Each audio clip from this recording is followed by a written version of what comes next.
ਵਾਹਿਗੁਰੂ ਜੀ ਕਾ ਖਾਲਸਾ ਵਾਹਿਗੁਰੂ ਜੀ ਕੀ ਫਤਿਹ। ਅੱਜ ਦੀ ਗੁਰਮਤਿ ਕਲਾਸ ਵਿੱਚ ਸ਼ਾਮਲ ਹੋਣ ਵਾਲੇ ਸਾਰੇ ਵੀਰਾਂ ਭੈਣਾਂ ਨੂੰ ਜੀ ਆਇਆਂ। ਸਤਿਗੁਰੂ ਜੀ ਦੀ ਰਹਿਮਤ ਬਖਸ਼ਿਸ਼ ਕਿਰਪਾ ਨਾਲ ਸਾਨੂੰ ਗੁਰੂ ਦੀ ਗੱਲ ਕਰਨ ਦਾ, ਸੁਣਨ ਦਾ, ਵਿਚਾਰਨ ਦਾ ਸਮਾਂ ਮਿਲਦਾ ਹੈ। ਸਮਾਂ ਵੀ ਉਹੀ ਲਿਖੇ ਵਿੱਚ ਪ੍ਰਵਾਨ ਹੈ ਜਿਹੜਾ ਗੁਰੂ ਦੀ ਵਡਿਆਈ ਵਿੱਚ ਬੀਜਿਆ। ਜੀਵਨ ਦਾ ਬਹੁਤ ਸਾਰਾ ਸਮਾਂ ਸਾਡਾ ਧੰਦਿਆਂ 'ਚ ਖਚਤ ਹੋ ਕੇ ਨਿਕਲ ਜਾਂਦਾ,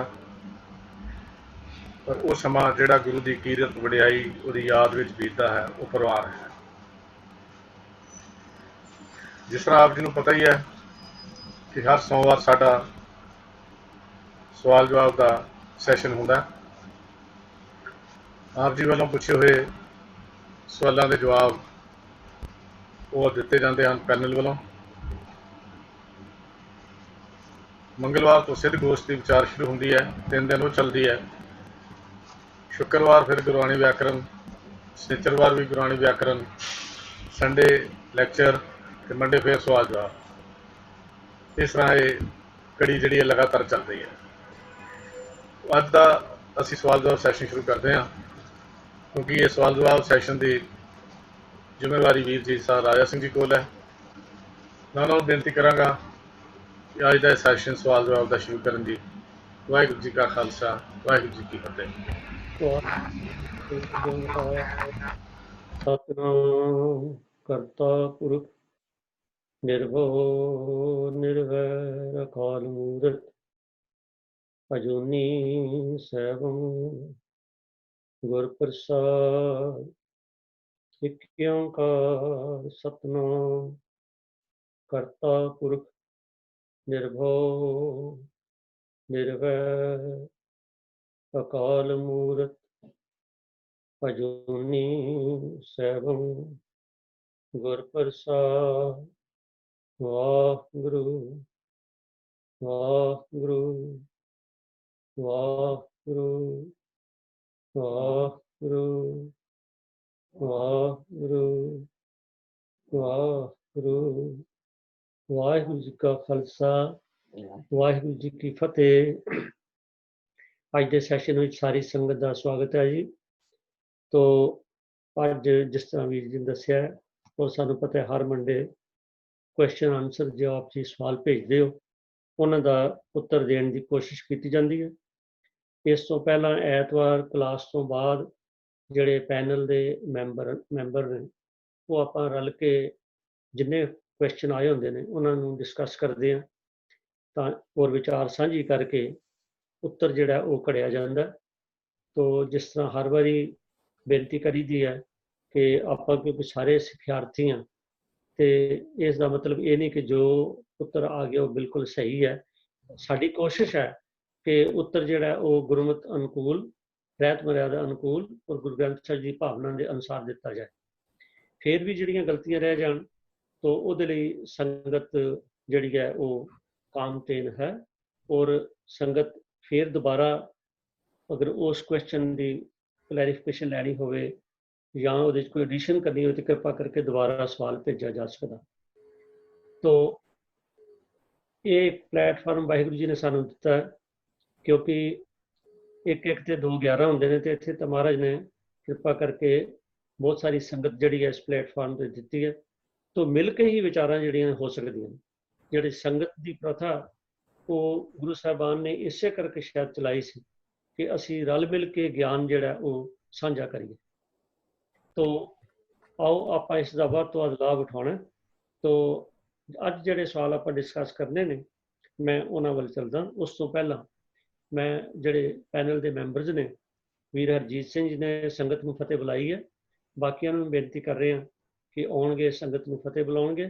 ਔਰ ਮੈਨੂੰ ਬੜੀ ਪ੍ਰਸੰਨਤਾ ਦੱਸਣ 'ਚ ਕਿ ਪੈਨਲ ਤੇ ਸਰ ਤਜਿੰਦਰ ਸਿੰਘ ਜੀ ਜਿਹੜੇ ਕਿ ਇਸ ਕਾਲਜ ਦੇ ਨਾਲ ਮੇਰੇ ਹਿਸਾਬ ਦੇ ਨਾਲ ਮੇਰੇ ਖਿਆਲ 60-65 ਤੋਂ ਜੁੜੇ ਹੋਏ ਨੇ ਔਰ ਬੜੇ ਪੁਰਾਣੇ ਮਤਲਬ ਵੀ ਇਹਨਾਂ ਦਾ ਯੋਗਦਾਨ ਹੈ ਹੁਣ ਤੱਕ। ਤੇ ਉਂਝ ਵੀ ਫੇਸਬੁੱਕ ਰਾਹੀਂ ਜਿਹੜੇ ਵੀਰ ਇਹਨਾਂ ਨਾਲ ਫੇਸਬੁੱਕ ਤੇ ਹਨ, ਮੈਂ ਵੀ ਇਹਨਾਂ ਦੇ ਇੱਥੇ ਦਰਸ਼ਨ ਕਰਦਾ, ਤਾਂ ਫੇਸਬੁੱਕ ਦੇ ਮਾਧਿਅਮ ਰਾਹੀਂ ਵੀ ਇਹ ਆਪਣਾ ਪ੍ਰਚਾਰ ਵਿੱਚ ਯੋਗਦਾਨ ਪਾਉਂਦੇ ਨੇ।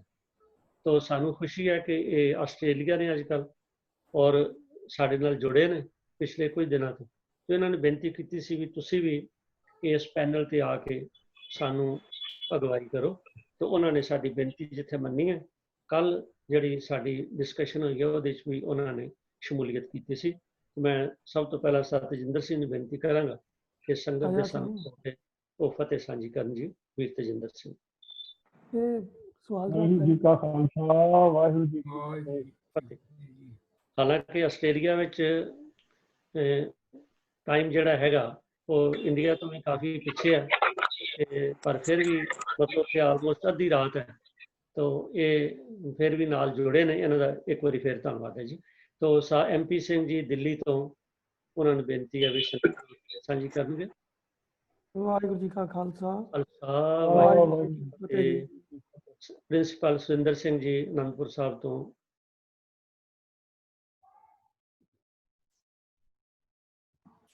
आ गए। हाँ जी चलो ज्ञानी जी आगे। पहले ज्ञानी जी ज्ञानी अमृतपाल सिंह जी आनंदपुर साहब तो संगत नूं फतेह सांझी कर रहे हैं। वाहिगुरू जी का खालसा जी वाहिगुरू जी की फतेह। सब आ गए। चलो जुड़ते ने प्रिंसीपल जी प्रिंसीपल साहब भी तो आओ आपां अज दा सैशन शुरू करते हैं। तो साध संगत जी पहला जिहड़ा शब्द है वो गुरबाणी की संपादना बारे है।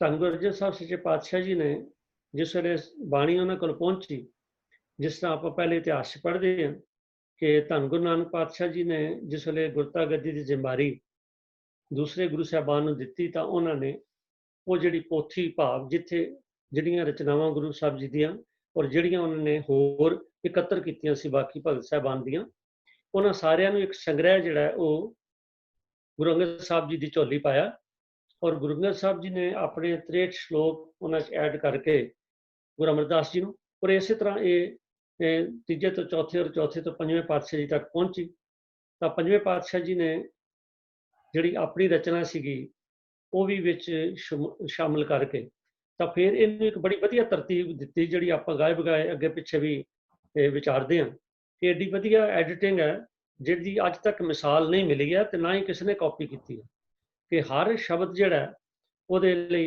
हर उहदे जिहड़ियां पैराज ने उन्हां दी गिनती प्रोग्रेसिव टोटल उपर टाइटल श्लोक का नाम और श्लोक किहड़े घर विच गाउणा है वो सारियां चीज़ां जिहड़ियां पूरी इनफॉर्मेशन जिहड़ी है वो एडिट करन गया दित्ती। साडे कोल जिहड़ा सवाल आया ये डॉक्टर सुंदर सिंह जी श्रीनगर तो उन्होंने सवाल पाया कि भगत बाणी विच जो रहाओ दा अखर वरत्या भी आया ये रहाओ जिहड़ा ये भगत साहबान ने लिखिया सी या गुरु अर्जन साहब सच्चे पातशाह ने एडिट करने वेले उन्होंने ऐड किया रहाओ।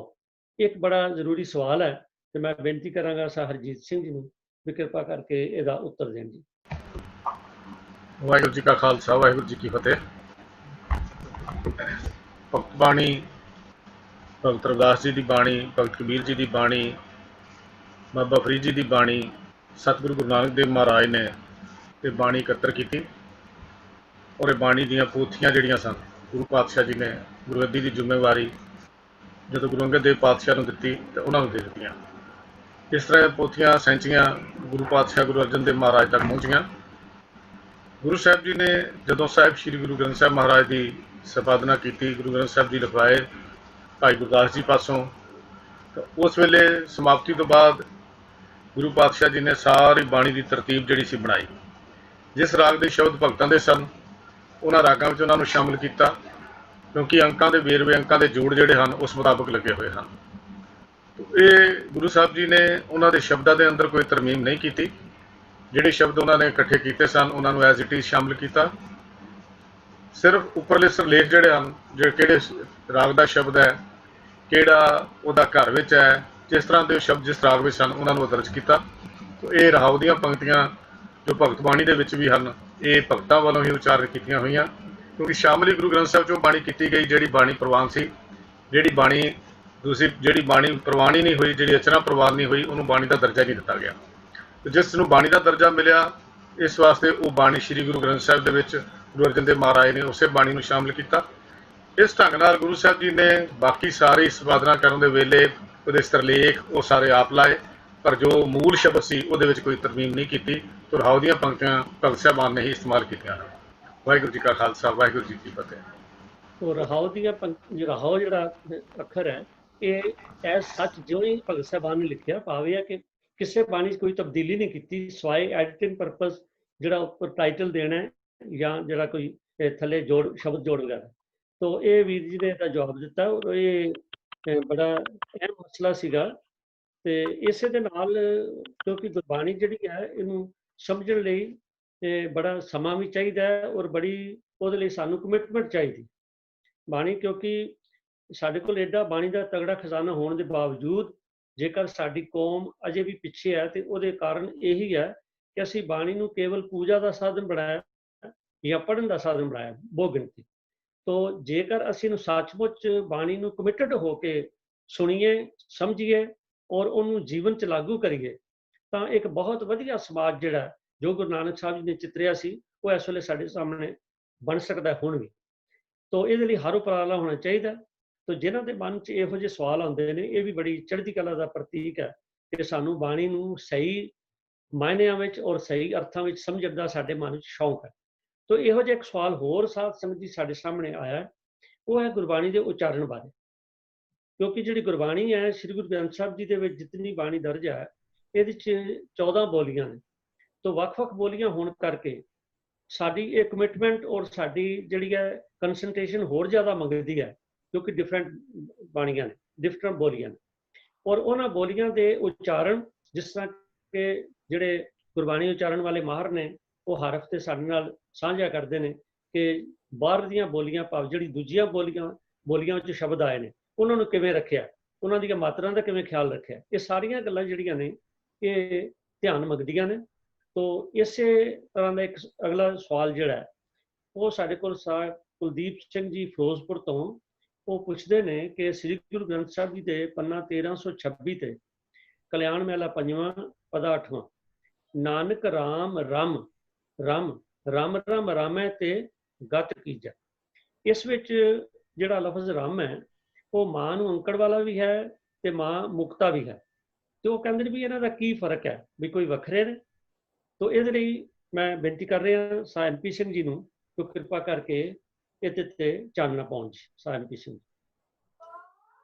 ਵਾਹਿਗੁਰੂ ਜੀ ਕਾ ਖਾਲਸਾ, ਵਾਹਿਗੁਰੂ ਜੀ ਕੀ ਫਤਿਹ। ਹਾਂਜੀ, ਇਹ ਪੰਨਾ 1326 ਦੇ ਉੱਪਰ ਅੰਕਿਤ ਰਾਗ ਕਲਿਆਣ ਦੇ ਅੰਦਰ ਜੋ ਇਹ ਪੰਕਤੀ ਹੈ ਤੋ उसका अगर जे सही शुद्ध विश्राम दे के पाठ किया जाए तो मीनिंग काफ़ी हद तक स्पष्ट हो जाते हैं।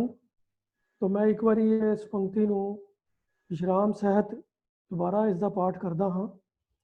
नानक राम रम रम रम रम रामै ते गत कीजै। सो पहला विश्राम नानक तो बाद आएगा क्योंकि ये संबोधन है हे नानक। उस तो बाद दो अखर राम ते रम तो बाद फिर कौमा आएगा। इन्हां दा जो भाव है राम परमात्मा वास्ते आया है ते रम दे जो अखरी अर्थ हैं वो है व्यापक, सर्व व्यापक। असल में ते राम लफज जड़ा है वो बनिया भी इसे ही अर्थ तो है, रम तो ही राम बनिया है। जड़ा सर्व व्यापक है उसे नूं राम किया जाता है। तो बाणी के अंदर जो राम लफज अनेकों बार इस्तेमाल होया है वो एक दो इंस्टेंसिस नूं छड्ड के जिथे कि वो अयोध्यापति रामचंद्र जी वास्ते रैफरेंस आया है। अदरवाइज बहुती बारी राम परमात्मा वास्ते आया है, वो सर्व व्यापकता दे गुण नूं दर्शांदा होया। तो इत्थे राम परमात्मा दे सूचक वजों वरत्या गया है। अगला लफज जो है रम जिहड़ा मुक्ता है मम्मा ਉਹਦਾ अर्थ है सर्व व्यापक। तो ये जो रम के जो मूल अर्थ हैं वो अर्थ हैं। उस तो बाद अगला लफज है फिर रम जिहदा मम्मे नूं अंकड़ है, ये क्रिया स्वरूप है और इसका अर्थ है रमिया रह, भाव उसके अंदर जुड़िया रह। तो रम रम लफज का एक दूजा अर्थ ये भी होंदा है जुड़े रहना, अटैच रहना।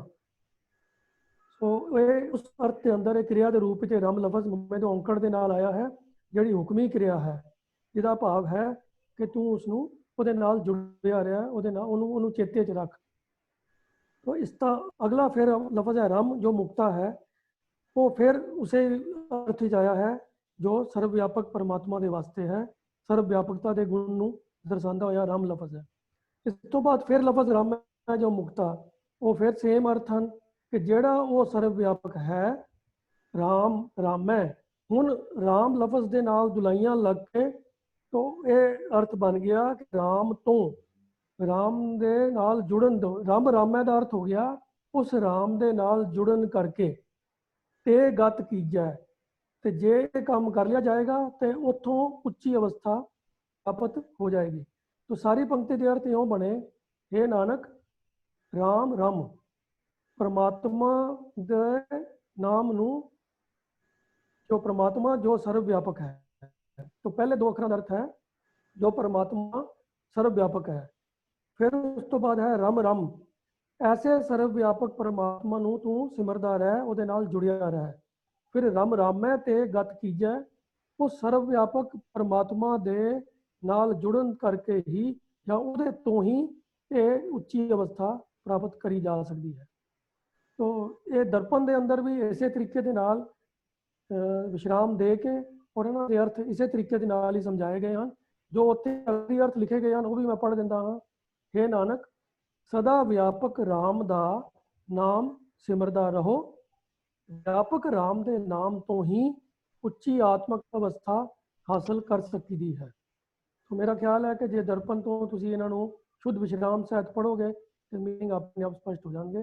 तो इतनी बेनती है जी। वाहिगुरू जी का खालसा, वाहिगुरू जी की फतेह। एक तुक विच 4 वारी विश्राम लगते हैं, तो वीर जी ने जिस तरह एक्सप्लेन किया, तो ये एक तुक तो मतलब सानू समझ आउंदी है कि बाणी नूं किन्ने ध्यान नाल पढ़न दी लोड़ है और बड़े सहज नाल पढ़न दी लोड़ है कि जेकर साडा विश्राम और उच्चारण ठीक होए तो बाणी के काफ़ी हद तक समझ आ जाते हैं।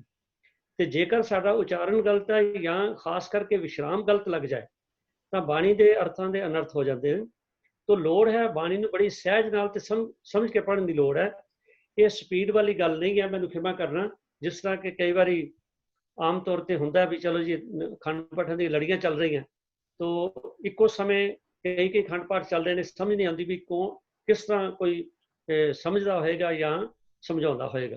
तो लोड़ तो है बाणी नूं ये साडी आत्मक उचाई लई है, आप पढ़न दी समझ के और सहज नाल पढ़न दी लोड़ है।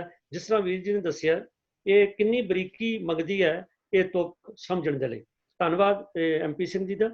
तो साहब मनमोहन सिंह जी पुंछ वाले अजे तक मैनूं लगदा भी ज्वाइन नहीं कीता, ते जे मैनूं चरणजीत सिंह जी दस देण जे उन्होंने ज्वाइन किया होवे तो हाँ जी मैं ज्वाइन कर लिया जी। कर गए, चलो साहब मनमोहन सिंह जी का अगर ज्वाइन कर गए ने तो अगला जिहड़ा सवाल है वो मैं मनमोहन सिंह जी बेनती करांगा कि वो संगत के सन्मुख आउण। और ये एक फिलॉसफी का विषय और सवाल है कि गुणां नूं धारण करना अते भगती ये ਵੱਖ-ਵੱਖ गल्लां ने या गुण धारण करना ही भगती है। ये सवाल है सरदार जसबीर सिंह जी का। मैं रिपीट कर रहा कि गुणां नूं धारण करना अते भगती ये दो ਵੱਖ-ਵੱਖ गल्लां ने या गुण धारण करना ही भगती है। तो साहब मनमोहन सिंह जी बेनती है कि कृपा करके इहदे ते चानना पाउण। साहब मनमोहन सिंह। वाहिगुरू जी का खालसा, वाहिगुरू जी की फतेह। बड़ा अहम विषय जी। गुणां नूं धारण करना ही भगती है या गुण धारण करना ते भगती दोए ਵੱਖ-ਵੱਖ। असल विच गुण किसी मनुख कोई भी हो सकता है, उस गुण नूं धारण कर सकता है, पर गुण जो ने अते भगती ये ਵੱਖ-ਵੱਖ भी हैं। ਵੱਖ-ਵੱਖ भी हैं नहीं सगों ਵੱਖ-ਵੱਖ ही हैं। जिवें कोई आदमी गुण धारण कर गया वो चंगी ड्राइव भी कर सकता है, गुण धारण करके उहदे कोल गुण है चंगा इंजीनियर हो सकता है, गुण धारण करके वो चंगा कोई होर किसी किते दे अंदर उहदे कोल मुहारत हो सकती है। पर जदों असीं भगती की गल करते हाँ, ये अध्यात्म का विषय है, ये परमात्मा दे नाल निरंकार दे नाल जुड़िया होया विषय है। अते इहदे विच जिन्हां गुणां की गल है वो निरंकारी गुणां की गल है, वो निरंकारी गुणां की गल है। ਹੁਣ ਜਦੋਂ ਅਸੀਂ ਭਗਤੀ ਅੱਖਰ ਨੂੰ ਦੇਖਦੇ ਹਾਂ, ਭਗਤੀ ਅੱਖਰ ਸੰਸਕ੍ਰਿਤ ਦਾ ਹੈ, ਜਿਹਦੇ ਜੇਕਰ ਅਸੀਂ ਮੀਨਿੰਗ ਕਰਾਂਗੇ ਤੇ ਉਹਦੇ ਵਿੱਚੋਂ ਨਿਕਲਦਾ ਹੈ fondness for, homage, faith, devotion, love, worship, purity, attachment, ਭਾਵ ਕਿ ਆਪਣੇ ਆਪ ਨੂੰ ਸਮਰਪਿਤ ਕਰ ਦੇਣਾ, ਕਿਸੇ ਦੇ ਪਿਆਰ ਵਿੱਚ ਖੁੱਭ ਜਾਣਾ, ਕਿਸੇ ਦੀ ਪੂਜਾ ਵਿੱਚ ਲੱਗ ਜਾਣਾ, ਪਿਓਰਿਟੀ ਨੂੰ ਆਪਣੇ ਅੰਦਰ ਲਿਆਉਣਾ। ਇਹ ਜੋ ਹੈ ਭਗਤੀ ਦੇ ਗੁਣ ਦਰਸਾਏ ਗਏ ਹਨ ਕਿ ਇਹ ਗੁਣ ਹੁੰਦੇ ਹਨ ਭਗਤੀ ਦੇ। ਇੱਕ ਭਾਵ ਦੇ ਨਾਲ, ਇੱਕ ਤਰੀਕੇ ਦੇ ਨਾਲ ਭਗਤੀ ਵਾਸਤੇ ਰੱਬੀ ਗੁਣ, ਚੰਗੇ ਗੁਣ ਪੌੜੀਆਂ ਦਾ ਕੰਮ ਕਰਦੇ ਹਨ। ਇੱਕ ਨਿੱਕੀ ਜਿਹੀ ਮਿਸਾਲ ਮੈਂ ਦੇਵਾਂਗਾ ਗੁਰਬਾਣੀ ਵਾਲੇ ਪਾਸੇ ਆਉਣ ਤੋਂ ਪਹਿਲਾਂ, ਕਿ ਇੱਕ ਸਕੂਲ ਹੈ, ਉਹਦੇ ਵਿੱਚ ਵਿਦਿਆਰਥੀ ਪੜ੍ਹ ਰਿਹਾ ਹੈ, ਉੱਥੇ ਭਗਤੀ ਤੇ ਗੁਣ ਦੋਵੇਂ ਚੀਜ਼ਾਂ ਸਾਡੇ ਸਾਹਮਣੇ ਕਲੀਅਰ ਹੁੰਦੀਆਂ ਨੇ। ਬੱਚੇ ਦਾ ਸਕੂਲ ਵਿੱਚ ਜਾਣਾ, ਡਿਸਿਪਲਿਨ ਵਿੱਚ ਰਹਿਣਾ, ਬੱਚਾ ਵਰਦੀ ਵੀ ਪਾ ਰਿਹਾ, ਬੱਚਾ ਸਮੇਂ ਤੇ ਜਾ ਵੀ ਰਿਹਾ, ਬੱਚਾ ਕਲਾਸ ਵਿੱਚ ਵੀ ਜਾ ਰਿਹਾ, ਬੱਚਾ ਅਟੈਂਡੈਂਸ ਵੀ ਕਰਵਾ ਰਿਹਾ, ਲੇਕਿਨ ਬੱਚਾ ਸਬਕ ਯਾਦ ਨਹੀਂ ਕਰਦਾ। ਗੁਣਾਂ ਦਾ ਧਾਰਨੀ ਹੈ, ਗੁਣ ਹਨ, ਲੇਕਿਨ ਜੋ ਉਸਦਾ ਅਸਲ ਮਕਸਦ ਹੈ ਉਹ ਅਸਲ ਮਕਸਦ ਵਾਲੇ ਪਾਸੇ ਨਹੀਂ ਚੱਲਦਾ। ਇਸੇ ਤਰੀਕੇ ਦੇ ਨਾਲ ਜੋ ਗੁਣ ਨੇ, ਗੁਣਾਂ ਨੂੰ ਧਾਰਨ ਕਰਕੇ ਭਗਤੀ ਗੁਣਾਂ ਤੋਂ ਵਿਹੂਣੀ, ਰੱਬੀ ਗੁਣਾਂ ਤੋਂ, ਚੰਗੇ ਗੁਣਾਂ ਤੋਂ ਵਿਹੂਣੀ ਭਗਤੀ ਹੋ ਹੀ ਨਹੀਂ ਸਕਦੀ, ਭਗਤੀ ਪ੍ਰਵਾਨ ਹੀ ਨਹੀਂ। ਤੇ ਦੂਜੇ ਪਾਸੇ ਕੇਵਲ ਗੁਣ ਰੱਖਣ ਵਾਲਾ ਕੋਈ ਵੀ ਹੋ ਸਕਦਾ ਹੈ, ਜਿਹੜਾ ਕਿਸੇ ਸਮਾਜ ਵਿੱਚ ਪ੍ਰਵਾਨ ਹੋ ਸਕਦਾ ਹੈ, ਕਿਸੇ ਮਹਿਕਮੇ 'ਚ ਪ੍ਰਵਾਨ ਹੋ ਸਕਦਾ ਹੈ, ਕਿਸੇ ਇਲਾਕੇ ਵਿੱਚ ਪ੍ਰਵਾਨ ਹੋ ਸਕਦਾ ਹੈ। ਹੁਣ ਜਦੋਂ ਅਸੀਂ ਗੁਰਬਾਣੀ ਨੂੰ ਦੇਖਦੇ ਹਾਂ, ਪ੍ਰਭੂ ਪਰਮਾਤਮਾ ਦਾ ਸਿਮਰਨ, ਉਸ ਨੂੰ ਹਰ ਵੇਲੇ ਆਪਣੀ ਸੁਰਤੀ ਵਿੱਚ ਟਿਕਾ ਕੇ ਰੱਖਣਾ, ਪੂਰਨ ਤੌਰ ਤੇ ਸਮਰਪਿਤ ਹੋਣਾ ਹੀ ਭਗਤੀ ਹੈ। ਭਗਤ ਕਰ ਚਿਤ ਲਾਏ ਹਰਸਿਓ, ਛੋੜ ਮਨੋ ਅੰਦੇਸਿਆ, ਸੱਚ ਕਹਿ ਨਾਨਕ ਚੇਤ ਰੇ ਮਨ ਜੀ ਅੜਿਆ ਪਰਦੇਸੀਆ। ਚੇਤਨ ਦੀ ਗੱਲ ਹੈ, ਸਿਮਰਨ ਦੀ ਗੱਲ ਹੈ, ਯਾਦ ਕਰਨ ਦੀ ਗੱਲ ਹੈ। ਭਗਤ ਤੇਰਾ ਮਨ ਭਾਵੰਦੇ, ਦਰ ਸੋਹਣ ਕੀਰਤ ਗਾਵੰਦੇ। ਗੱਲ ਕੀਰਤਨ ਦੀ ਹੈ, ਗੱਲ ਉਸਤਤ ਦੀ ਹੈ, ਪਰਮਾਤਮਾ ਨੂੰ ਚੇਤੇ ਕਰਨ ਦੀ ਹੈ, ਉਹਦੇ ਨਾਲ ਹੀ ਭਗਤੀ ਬਣਦੀ ਹੈ। ਸਭ ਕੋ ਤੇਰਾ ਭਗਤ ਕਹਾਏ, ਸਹੀ ਸਾਰੇ ਭਗਤ ਕੋ ਨੇ, ਲੇਕਿਨ ਨੂੰ ਕਿਹੜੇ ਚੱਕਦੇ ਨੇ? ਸੱਚ ਬਾਣੀ ਦਾ ਰੰਗ ਰਾਤੇ ਭਗਤ ਕਰਾਵਣੇ, ਰੱਬੀ ਰੰਗ ਵਿੱਚ ਰੰਗੇ ਹੋਏ, ਸੱਚੀ ਬਾਣੀ ਨੂੰ ਹਰ ਵੇਲੇ ਪੜ੍ਹਨ ਵਾਲੇ, ਪਰਮਾਤਮਾ ਦੀ ਸਿਫਤ ਸਲਾਹ ਕਰਨ ਵਾਲੇ। ਤਿੰਨਾਂ ਭਗਤ ਜਨਾਂ ਕੋ ਸਦਾ ਨਮਸਕਾਰ ਕੀਜੈ, ਜੋ ਅਣਦਿਨ ਹਰ ਗੁਣ ਗਾਵਨੇ। ਪਾਚਕ ਨੇ ਉਹਨਾਂ ਹੀ ਭਗਤਾਂ ਨੂੰ ਪ੍ਰਵਾਨਗੀ ਹੈ, ਉਹਨਾਂ ਨੂੰ ਹੀ ਨਮਸਕਾਰ ਕੀਤਾ ਜਾ ਸਕਦਾ ਹੈ ਜਿਹੜੇ ਹਰ ਵੇਲੇ ਹਰੀ ਦੇ ਗੁਣ ਗਾਉਂਦੇ ਨੇ। ਭਗਤਾਂ ਕੀ ਚਾਲ ਸੱਚੀ, ਅਤ ਨਿਰਮਲ, ਨਾਮ ਸੱਚਾ ਮਨ ਭਾਇਆ, ਨਾਨਕ ਭਗਤ ਸੋਹੇਂਦਰ ਸਾਚੇ, ਜਿਨੀ ਸੱਚੋ ਸੱਚ ਕਮਾਇਆ। ਹਰ ਭਗਤ ਕੀ ਜਾਤ ਪਤ ਹੈ, ਭਗਤ ਹਰ ਕੈ ਨਾਮ ਸਮਾਨੇ ਰਾਮ। ਹਰ ਭਗਤ ਕਰੇ ਵਿੱਚੋਂ ਆਪ ਗਵਾਵੇਂ, ਜਿਨ ਗੁਣ ਅਵਗੁਣ ਪਛਾਨੇ ਰਾਮ। ਭਗਤ ਭਗਤੀ ਕਰਦਾ, ਪ੍ਰਮਾਤਮਾ ਨੂੰ ਚੇਤੇ ਕਰਦਾ, ਉਹਦਾ ਸਿਮਰਨ ਕਰਦਾ, ਉਹਦੇ ਵਿੱਚ ਖੁੱਭਿਆ ਹੋਇਆ, ਫਿਰ ਕਰਦਾ ਕਿ ਆਪਣੇ ਅੰਦਰੋਂ ਹਉਮੈ ਮੁਕਾ ਦਿੰਦਾ ਹੈ ਤੇ ਗੁਣ ਅਵਗੁਣਾਂ ਦੀ ਪਹਿਚਾਣ ਕਰਕੇ ਗੁਣਾਂ ਨੂੰ ਧਾਰਨ ਕਰਦਾ। ਗੁਣ ਕਿਹੜੇ? ਰੱਬੀ ਗੁਣ। ਗੁਣ ਅਵਗੁਣ ਪਛਾਨਾ, ਹਰ ਨਾਮ ਵਖਾਨਾ, ਪੈ ਭਗਤ ਮੀਠੀ ਲਾਗੀ। ਅਣਦਿਨ ਭਗਤ ਕਰੇ ਦਿਨ ਰਾਤੀ, ਘਰ ਹੀ ਮੈਂ ਬੈਰਾਗੀ। ਭਗਤੀ ਰਾਤੇ ਸਦਾ ਮਨ ਨਿਰਮਲ, ਹਰ ਜੀਓ ਵੇਖੈ ਸਦਾ ਨਾਲੇ। ਨਾਨਕ ਸੇ ਭਗਤ ਹਰ ਕੈ ਦਰ ਸਾਚੇ, ਅਣਦਿਨ ਨਾਮ ਸੰਭਾਲੇ। ਜਿਹੜੇ ਨਾਮ ਨੂੰ ਸੰਭਾਲਣ ਵਾਲੇ ਨੇ, ਜੋ ਵਿਸ਼ਾ ਸੀ ਵੀਰ ਹਰਜੀਤ ਸਿੰਘ ਜੀ ਤੋਂ ਸਰਵਣ ਕਰ ਰਹੇ ਹਾਂ ਸਦ ਬਾਣੀ ਦਾ, ਉਹ ਸਾਰੇ ਦੇ ਅੰਦਰ ਨਾਮ ਦੀ ਗੱਲ ਹੈ, ਪਰਮਾਤਮਾ ਦੇ ਗੁਣਾਂ ਦੀ ਗੱਲ ਹੈ, ਪਰਮਾਤਮਾ ਦੇ ਵਡਿਆਈ ਦੀ ਗੱਲ ਹੈ। ਤੇ ਸਤਿਗੁਰੂ ਕਹਿੰਦੇ ਨੇ ਸੱਚ ਭਗਤੀ ਹੀ ਨਾਮ ਸਿਮਰਨ ਦੇ ਨਾਲ ਹੈ। ਹੁਣ ਜਿਹੜੇ ਗੁਣ ਨੇ, ਉਹ ਗੁਣ ਕਿਉਂ ਜਿਹੇ ਹੁੰਦੇ ਨੇ ਭਗਤਾਂ ਦੇ ਵਿੱਚ? ਮੈਂ ਜਿਵੇਂ ਗੱਲ ਕੀਤੀ ਕਿ ਕਿਸੇ ਵੀ ਫੀਲਡ ਦੇ ਵਿੱਚ ਕੋਈ ਵੀ ਵਿਅਕਤੀ ਹੋਵੇ, ਉਹਦੇ ਕੋਲ ਗੁਣ ਹੋ ਸਕਦੇ ਨੇ, ਲੇਕਿਨ ਉਹ ਭਗਤ ਨਹੀਂ ਹੋ ਸਕਦਾ। ਤੇ ਦੇ ਜਿਹੜੇ ਗੁਣ ਨੇ, ਖਰਚ ਖਜ਼ਾਨਾ ਨਾਮ ਧਨ, ਇਹ ਆ ਭਗਤਨ ਕੀ ਰਾਸ। ਖਿਮਾ ਗਰੀਬੀ ਆਨੰਦ ਸਹਿਜ, ਜਪਤ ਰਹੇ ਗੁਣਤਾਸ। ਜਿਨ੍ਹਾਂ ਦਾ ਖਰਚਾ ਖਜ਼ਾਨਾ ਕੁਝ ਹੋਰ ਦੁਨਿਆਵੀ ਧਨ ਨਹੀਂ ਇਕੱਠਾ ਕਰਦੇ, ਉਹ ਨਾਮ ਧਨ ਨੂੰ ਇਕੱਠਾ ਕਰਦੇ ਨੇ। ਉਹ ਉਹਨਾਂ ਦੀ ਰਾਸੀ ਹੈ, ਖਿਮਾ ਹੈ ਉਹਨਾਂ ਦੇ ਕੋਲ, ਨਿਮਰਤਾ ਹੈ, ਗਰੀਬੀ, ਆਨੰਦ ਹੈ, ਖੇੜਾ ਹਰ ਵੇਲੇ ਬਣਿਆ ਹੈ, ਸਹਿਜ ਹੈ, ਜਪਤ ਰਹੇ ਗੁਣਤਾਸ। ਖੇਲੇ ਬਿਗਸੈ ਆਨੰਦ ਸਿਉ, ਜਾਂਕੋ ਹੋਤ ਕਿਰਪਾਲ। ਸਦੀਵ ਗਨੀਵ ਸੁਹਾਵਨੇ, ਰਾਮ ਨਾਮ ਗ੍ਰਹਿਮਾਲ।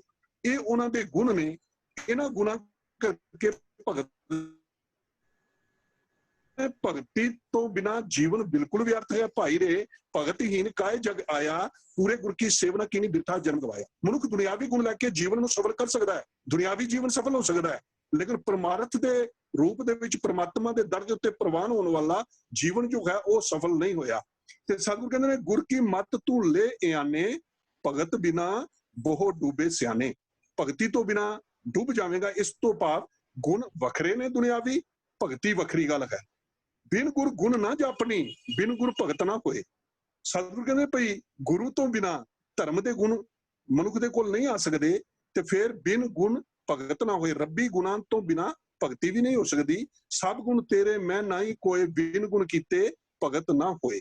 ਤੇ ਭਗਤ ਜੋ ਹੈ ਉਹ ਇਹ ਕਹਿੰਦਾ ਕਿ ਪ੍ਰਮਾਤਮਾ ਸਾਰੇ ਗੁਣ ਤੇਰੇ ਨੇ, ਮੇਰਾ ਕੋਈ ਗੁਣ ਨਹੀਂ। ਜਦ ਤੱਕ ਤੁਸੀਂ ਮੇਰੇ ਅੰਦਰ ਗੁਣ ਨਹੀਂ ਭਰਦੇ, ਮੇਰੇ ਤੋਂ ਭਗਤੀ ਹੋ ਹੀ ਨਹੀਂ ਸਕਦੀ। ਤੇ ਫਿਰ ਉਹ ਰੱਬੀ ਗੁਣਾਂ ਨੂੰ ਧਾਰਨ ਕਰਦਾ ਹੈ। ਅੱਗੇ ਕਰਨੀ ਕੀਰਤ ਵਾਚੀ ਹੈ, ਬਹਿ ਲੇਖਾ ਕਰ ਸਮਝਾਇਆ। ਅੱਗੇ ਦੋਵੇਂ ਗੱਲਾਂ ਨੇ, ਕਰਨੀ ਵੀ ਹੈ, ਕੀਰਤ ਵੀ ਹੈ, ਸਿਮਰਨ ਵੀ ਹੈ, ਤੇ ਮਨੁੱਖ ਦੇ ਗੁਣ ਜੋ ਸੰਸਾਰ ਦੇ ਅੰਦਰ ਕਮਾਈ ਕੀਤੀ ਹੈ ਉਹ ਵੀ ਹੈ। ਜਦੋਂ ਅਸੀਂ ਬਾਣੀ ਨੂੰ ਪੜ੍ਹਦੇ ਹਾਂ, ਸਤਿਗੁਰੂ ਕਹਿੰਦੇ ਨੇ ਭਾਈ ਗੁਣ ਜੋ ਪ੍ਰਮਾਤਮਾ ਦੇ ਜਿਗਦੇ ਤੂੰ ਸਿਮਰਨ ਨਹੀਂ ਕਰਦਾ, ਜੀਵਨ ਅਕਾਰਥ ਹੋ ਜਾਂਦਾ। ਗੁਣ ਗੋਬਿੰਦ ਗਾਇਓ ਨਹੀਂ, ਜਨਮ ਅਕਾਰਥ ਕੀ। ਇਸੇ ਤਰ੍ਹਾਂ ਇਹ ਮਨ ਭਗਤੀ ਰਤਿਆ, ਸੱਚੀ ਬਾਣੀ ਨਿਜ ਥਾਓ, ਮਨ ਰਤੇ ਜੀਵਾ ਰਤੀ, ਹਰ ਗੁਣ ਸਾਚੇ ਗਾਓ। ਭਗਤੀ ਰਾਤੇ ਸਦਾ ਬੈਰਾਗੀ, ਦਰ ਸਾਚਾ ਪਤ ਪਾਈ। ਗੁਰੂ ਪਾਤਸ਼ਾਹ ਨੇ ਇਹ ਗੱਲ ਸਮਝਾ ਦਿੱਤੀ ਕਿ ਭਗਤੀ ਜੋ ਹੈ ਪ੍ਰਮਾਤਮਾ ਦੇ ਗੁਣਾਂ ਨੂੰ ਧਾਰਨ ਕਰਕੇ ਪ੍ਰਮਾਤਮਾ ਦੇ ਸਿਮਰਨ ਨੂੰ ਕਰਨਾ, ਉਹਨੂੰ ਸਮਰਪਿਤ ਹੋ ਜਾਣਾ, ਇਹ ਜੋ ਹੈ ਸਾਡੇ ਵਾਸਤੇ ਭਗਤੀ ਹੈ। ਇਸ ਭਗਤੀ ਨੂੰ ਅਸੀਂ ਅਪਣਾਉਣਾ, ਇਹਦੇ ਨਾਲ ਹੀ ਪ੍ਰਵਾਨਗੀ ਹੈ। ਸਹੀ ਭਗਤ ਜਪੈ ਨਾਮ ਜਾਪ, ਸਹੀ ਭਗਤ ਜਿਨੀ ਸੱਚ ਚਿਤ ਲਾਇਆ। ਸਤਿਗੁਰੂ ਪਾਤਸ਼ਾਹ ਕਹਿੰਦੇ ਭਾਈ ਉਹੀ ਉਹ ਭਗਤ ਹੈ ਜਿਸ ਨੂੰ ਸੱਚ ਦੇ ਨਾਲ ਚਿਤ ਜੋ ਹੈ ਜੋੜਿਆ ਹੈ। ਫਿਰ ਅਸੀਂ ਪੜ੍ਹਦੇ ਹਾਂ ਬਾਣੀ ਦੇ ਅੰਦਰ, ਜਾਗਿਆ ਮਨ ਗੁਰ ਕੀ ਪ੍ਰਤੀਤ, ਤਿਸ ਜਨ ਆਵੈ ਹਰਿ ਪ੍ਰਭ ਚੀਤ। ਭਗਤ ਭਗਤ ਸੁਣੀਐ ਤੈ ਲੋਏ, ਜਾਂਕੈ ਹਿਰਦੈ ਏਕੋ ਸੋਏ। ਇੱਕ ਪ੍ਰਮਾਤਮਾ ਨੂੰ ਹਿਰਦੇ ਦੇ ਵਿੱਚ ਚਿੱਤ ਚੇਤੇ ਵਿੱਚ ਵਸਾ ਲੈਣਾ, ਉਹਨੂੰ ਸਮਰਪਿਤ ਕਰ ਲੈਣਾ, ਇਸੇ ਕਾਰਨ ਮਨੁੱਖ ਨੂੰ ਭਗਤ ਦੀ ਪਦਵੀ ਲੱਭਦੀ ਹੈ। ਮੈਂ ਇੱਕ ਮਿਸਾਲ ਦੇਵਾਂਗਾ, ਜਿਵੇਂ ਅਸੀਂ ਗੁਰਬਾਣੀ ਦਾ ਸ਼ਬਦ ਪੜ੍ਹਦੇ ਨਾ, ਗੋਬਿੰਦ ਗੋਬਿੰਦ ਗੋਬਿੰਦ ਸੰਗ ਨਾਮ ਦਿਓ ਮਨ ਲੀਨਾ। ਇੱਥੇ ਸਤਿਗੁਰੂ ਪਾਤਸ਼ਾਹ ਨੇ ਉਹਨਾਂ ਦੇ ਦੁਨਿਆਵੀ ਗੁਣਾਂ ਨੂੰ ਵੀ ਲਿਖ ਕੇ, ਲੇਕਿਨ ਪ੍ਰਵਾਨਗੀ ਜੋ ਹੈ ਉਹ ਆਤਮਿਕ ਗੁਣਾਂ ਕਰਕੇ ਦਿੱਤੀ ਕਿ ਗੋਬਿੰਦ ਦੇ ਨਾਲ ਮਨ ਜੋੜਿਆ, ਨਾਮਦੇਵ ਪ੍ਰਵਾਨ ਹੋਏ। ਭਾਵੇਂ ਉਹ ਅੱਧੀ ਕੋੜੀ ਦੇ ਧੋਬੀਆਂ ਦਾ ਕੰਮ ਕਰਨ ਵਾਲੇ ਸਨ, ਆੜ ਦਾਮ ਕੋ ਛਿਪਰੋ ਹੋਇਓ ਲਾਕੀ ਨਾ। ਸਾਰਿਆਂ ਭਗਤਾਂ ਦੇ ਦੁਨਿਆਵੀ ਗੁਣ ਇੱਕ ਪਾਸੇ ਰੱਖੇ। ਕਿਹੜੇ ਗੁਣ? ਜਿਹੜੇ ਉਹਨਾਂ ਦੇ ਕਿੱਤੇ ਦੇ ਗੁਣ ਸਨ, ਕਿਰਤ ਕਰਨ ਵਾਲੇ ਗੁਣ ਸਨ, ਦੂਜੇ ਗੁਣ ਸਨ, ਉਹ ਗੁਣ ਇੱਕ ਪਾਸੇ ਸਨ। ਭਈ ਉਹ ਧੋਬੀਆਂ ਦਾ ਕੰਮ ਕਰਦੇ ਸਨ, ਨਾਈਆਂ ਦਾ ਕੰਮ ਕਰਦੇ ਸਨ, ਉਹ ਚਮੜਾ ਢੋਣ ਵਾਲੇ ਸਨ, ਡੰਗਰ ਢੋਣ ਵਾਲੇ ਸਨ, ਉਹ ਜੂਤੇ ਗੰਢਣ ਵਾਲੇ ਸਨ। ਲੇਕਿਨ ਗੱਲ ਉੱਥੇ ਜੋ ਹੈ ਰੱਬੀ ਗੁਣਾਂ ਕਰਕੇ ਉਹਨਾਂ ਨੂੰ ਭਗਤ ਦਾ ਜੋ ਪਦਵੀ ਦਿੱਤੀ ਗਈ। ਤੇ ਭਗਤ ਰਤਨਾਵਲੀ ਦੇ ਵਿੱਚ ਟੀਕੇ ਦੇ ਵਿੱਚ 31ਵੀਂ ਪੌੜੀ ਦੇ ਵਿੱਚ ਮਿਸਾਲ ਹੈ ਕਿ ਭਾਈ ਜੈਤਾ ਸੇਠ ਗੁਰੂ ਪਾਤਸ਼ਾਹ 6ਵੇਂ ਪਾਤਸ਼ਾਹ ਦੀ ਸੇਵਾ ਕਰਦੇ ਨੇ, ਉਹਨਾਂ ਤੋਂ ਪੁੱਛਦੇ ਨੇ ਸਤਿਗੁਰੂ ਜੇ ਕਿਤੇ ਗਿਆਨ ਹੋ ਹੀ ਜਾਵੇ ਤਾਂ ਫਿਰ ਭਗਤੀ ਦੀ ਕੀ ਲੋੜ ਹੈ? ਅਗਰ ਗਿਆਨ ਤੇ ਗੁਣ ਹਨ ਤੇ ਫਿਰ ਭਗਤੀ ਦੀ ਕੀ ਲੋੜ ਹੈ? ਸਤਿਗੁਰਾਂ ਨੇ ਬੜੀ ਮਿਸਾਲ ਸੁੰਦਰ ਦਿੱਤੀ ਸੀ ਕਿ ਇਹ ਗਿਆਨ ਜੋ ਹੈ ਭਗਤੀ ਤੋਂ ਬਿਨਾ, ਗੁਣ ਭਗਤੀ ਤੋਂ ਬਿਨਾ ਪਿੰਗਲਾਪਨ ਹੈ। ਉਹ ਕਹਿੰਦੇ ਨੇ ਜਿਵੇਂ ਘਿਓ ਸਰੀਰ ਨੂੰ ਲਾਓ ਸੁਗੰਧੀ ਕਰ ਦਿੰਦਾ, ਭਾਂਡੇ ਨੂੰ ਲਾਓ ਸੁਗੰਧੀ ਕਰ ਦਿੰਦਾ, ਪਰ ਜੇ ਕਦੇ ਇਸ ਨੂੰ ਪੀ ਲੋਗੇ ਪਹਿਲਾ ਔਗਣ ਇਹ ਹੈ ਕਿ ਮੂੰਹ ਫਿੱਕਾ ਕਰਦਾ, ਫਿਰ ਇਹਦੇ ਨਾਲ ਪੇਟ ਖਰਾਬ ਹੋ ਕੇ ਜਲਾਬ ਲੱਗਦੇ ਨੇ, ਕਫ ਹੋ ਜਾਂਦੀ ਹੈ, ਖਾਂਸੀ ਹੋ ਜਾਂਦੀ ਹੈ, ਛਾਤੀ ਦੇ ਉੱਤੇ ਬੋਝ ਬਣਦਾ ਹੈ। ਲੇਕਿਨ ਜੇ ਕਦੇ ਇਹ ਸਮਝੋ ਗੁਣ ਹੋ ਗਏ ਤੇ ਕਹਿੰਦੇ ਨੇ ਜੇ ਕਦੇ ਇਹਦੇ ਵਿੱਚ ਮਿਸ਼ਰੀ ਮਿਲਾ ਦਈਏ, ਇਹਦੇ ਵਿੱਚ ਸਮਰਪਣ ਆ ਜਾਵੇ ਪ੍ਰਮਾਤਮਾ ਨੂੰ, ਇਹਦੇ ਵਿੱਚ ਭਗਤੀ ਪ੍ਰਮਾਤਮਾ ਦਾ ਸਿਮਰਨ ਹੈ ਜੇ ਕਦੇ ਗੁਣਾਂ ਦੇ ਨਾਲ, ਤੇ ਫਿਰ ਇਹਦੇ ਨਾਲ ਮੂੰਹ ਵੀ ਮਿੱਠਾ ਹੋ ਰਿਹਾ। ਕਹਿੰਦੇ ਨੇ ਜਲਾਬ ਵੀ ਨਹੀਂ ਲੱਗਦੇ, ਕਫ ਵੀ ਨਹੀਂ ਹੁੰਦੀ, ਛਾਤੀ ਤੇ ਬੋਝ ਵੀ ਨਹੀਂ ਬਣਦਾ, ਤੇ ਇਹ ਫਿਰ ਸਰੀਰ ਦੇ ਵਾਸਤੇ ਜੋ ਹੈ ਠੀਕ ਵੀ ਹੁੰਦਾ ਹੈ। ਬਿਲਕੁਲ ਇਸੇ ਤਰੀਕੇ ਦੇ ਨਾਲ ਦੂਜੇ ਪਾਤਸ਼ਾਹ ਦੇ ਕੋਲ ਭਾਈ ਖਾਨੂ ਤੇ ਭਾਈ ਮਾਈਆ ਜੀ ਜੋ ਨੇ ਦੋਵੇਂ ਪਿਓ ਪੁੱਤਰ ਆਪਣੇ ਇੱਕ ਸਾਥੀ ਭਾਈ ਗੋਬਿੰਦ ਦੇ ਨਾਲ ਆਏ ਤੇ ਕਹਿਣ ਲੱਗੇ ਸਤਿਗੁਰੂ ਸਾਨੂੰ ਭਗਤੀ ਦੱਸੋ, ਭਗਤੀ ਤੇ ਗੁਣ ਕੀ ਨੇ? ਤੇ ਸਤਿਗੁਰੂ ਪਾਤਸ਼ਾਹ ਨੇ ਕਿਹਾ, ਗੁਰੂ ਪਾਤਸ਼ਾਹ ਦੇ ਬਚਨ ਸਨ, ਵਾਹਿਗੁਰੂ ਦੀ ਭਗਤੀ ਸਭਨਾਂ ਗੁਣਾਂ ਦਾ ਗੁਣ ਹੈ। ਭਾਵ ਵਾਹਿਗੁਰੂ ਦੀ ਭਗਤੀ ਸਾਰਿਆਂ ਗੁਣਾਂ ਦਾ ਸਿਰਮੌਰ ਗੁਣ ਹੈ। ਤੇ ਉਹਦੇ ਵਿੱਚ ਸਤਿਗੁਰੂ ਨੇ ਇਹ ਗੱਲ ਸਮਝਾਈ ਸੀ ਕਿ ਭਗਤੀ ਕਿਸ ਤਰ੍ਹਾਂ, ਕਿਉਂਕਿ ਅੱਜ ਅਸੀਂ ਉਲਝੇ ਪਏ ਹਾਂ ਭਗਤੀ ਕੀ ਹੈ ਜੀ। ਹੁਣ ਸਤਿਗੁਰੂ ਪਾਤਸ਼ਾਹ ਨੇ ਉਹ ਦੱਸਿਆ ਕਿ ਪਹਿਲਾਂ ਸ਼ਰਵਣ ਕਰਨਾ, ਇਹ ਵੀ ਭਗਤੀ ਹੈ। ਪ੍ਰਮਾਤਮਾ ਦੇ ਗੁਣ ਸਰਵਣ ਕਰਨਾ, ਬਾਣੀ ਸਰਵਣ ਕਰਨਾ, ਇਹ ਭਗਤੀ ਹੈ। ਕੀਰਤਨ ਕਰਨਾ, ਪ੍ਰਮਾਤਮਾ ਦੀ ਉਸਤਤੀ ਕਰਨੀ, ਜਿਵੇਂ ਅਸੀਂ ਸ਼ਬਦੀ ਰੂਪ ਵਿੱਚ ਕਰੀਏ, ਆਪਣੇ ਤੌਰ ਤੇ ਬੈਠ ਕੇ ਕਰੀਏ। ਫਿਰ ਸਿਮਰਨ ਕਰਨਾ, ਪ੍ਰਮਾਤਮਾ ਦੀ ਯਾਦ ਨੂੰ ਹਰ ਵੇਲੇ ਬਣਾਈ ਰੱਖਣਾ, ਇਹਨੂੰ ਵਿਸਾਰਨਾ ਨਾ, ਇਹ ਵੀ ਭਗਤੀ ਹੈ। ਪੱਗ ਸੇਵਨ, ਨਿਮਰਤਾ ਧਾਰ ਕੇ ਟਹਿਲ ਸੇਵਾ ਕਰਨੀ ਭਗਤੀ ਹੈ। ਅਰਚਨਾ, ਦੇਣ ਦੀ ਰੁਚੀ ਰੱਖਣੀ, ਖੋਣ ਤੇ ਹਥਿਆਉਣ ਦੀ ਵਾਦੀ ਨੂੰ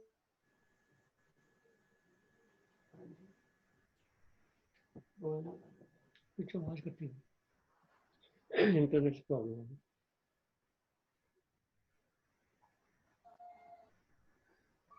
ਜੀ ਅਰਚਨਾ, ਦੇਣ ਦੀ ਰੁਚੀ ਰੱਖਣੀ, ਖੋਣ ਤੇ ਹਥਿਆਉਣ ਦੀ ਵਾਦੀ ਨੂੰ ਤਿਆਗਣਾ, ਜੋ ਪਾਸ ਹੈ ਅਰਪਣ ਕਰਨਾ, ਇਹ ਵੀ ਸਿਮਰਨ ਹੈ। ਅਰਦਾਸ, ਹਰ ਵੇਲੇ ਪ੍ਰਮਾਤਮਾ ਦੇ ਕੋਲ ਅਰਦਾਸ ਕਰਨੀ, ਧਰਮਸਾਲ ਜਾਣਾ, ਸ਼ਰਧਾ ਨਾਲ ਬੈਠਣਾ, ਸਤਿਗੁਰੂ ਨੇ ਕਿਹਾ ਇਹ ਵੀ ਇੱਕ ਭਗਤੀ ਹੈ। ਦਾਸ, ਦੀਨ ਭਾਵਨਾ ਵਿੱਚ ਵਿਚਰਨਾ, ਸਵਾਮੀ ਵਾਹਿਗੁਰੂ ਨੂੰ ਆਪਾ ਜਨਾਉਣਾ, ਮੈਤਰੀ ਮਹਾਰਾਜ ਨੂੰ ਮਿੱਤਰ ਜਾਣਨਾ, ਇਹ ਕਰ ਲੈਣਾ ਕਿ ਮੀਤ ਮਿੱਤਰਾ ਭਲਾ ਹੀ ਚਿਤਵਦਾ ਹੈ। ਵਾਹਿਗੁਰੂ ਸਾਡਾ ਮਿੱਤਰ ਹੈ, ਜੋ ਕਰੇਗਾ ਮੇਰੇ ਭਲੇ ਲਈ ਕਰੇਗਾ, ਤੇ ਆਤਮ ਨਿਵੇਦਨ ਸਭ ਕੁਝ ਵਾਹਿਗੁਰੂ ਨੂੰ ਹੀ ਸੌਂਪ ਦੇਣਾ, ਇਹ ਭਗਤੀ ਹੈ। ਸੋ ਇਹੋ ਗੁਣ ਜਦੋਂ ਹਰ ਸਿੱਖ ਨੂੰ ਗੁਰੂ ਪਾਤਸ਼ਾਹ ਸਮਝਾਉਂਦੇ ਨੇ, ਇਹ ਗੁਣ ਤੇਰੇ ਕੋਲ ਹੋਣੇ ਚਾਹੀਦੇ ਨੇ। ਬਾਣੀ ਅੰਦਰ ਅਸੀਂ ਪੜ੍ਹਦੇ ਹਾਂ ਤੇ ਆਪਣੇ ਆਪ ਹੀ ਇਹ ਭਗਤੀ ਹੋ ਜਾਂਦੀ ਹੈ। ਅਸੀਂ ਫਿਰ ਇਸ ਤਰ੍ਹਾਂ ਉਲਝ ਕੇ ਰਹਿ ਜਾਂਦੇ ਆ, ਭਈ ਇਸ ਤਰ੍ਹਾਂ ਇਹ ਭਗਤੀ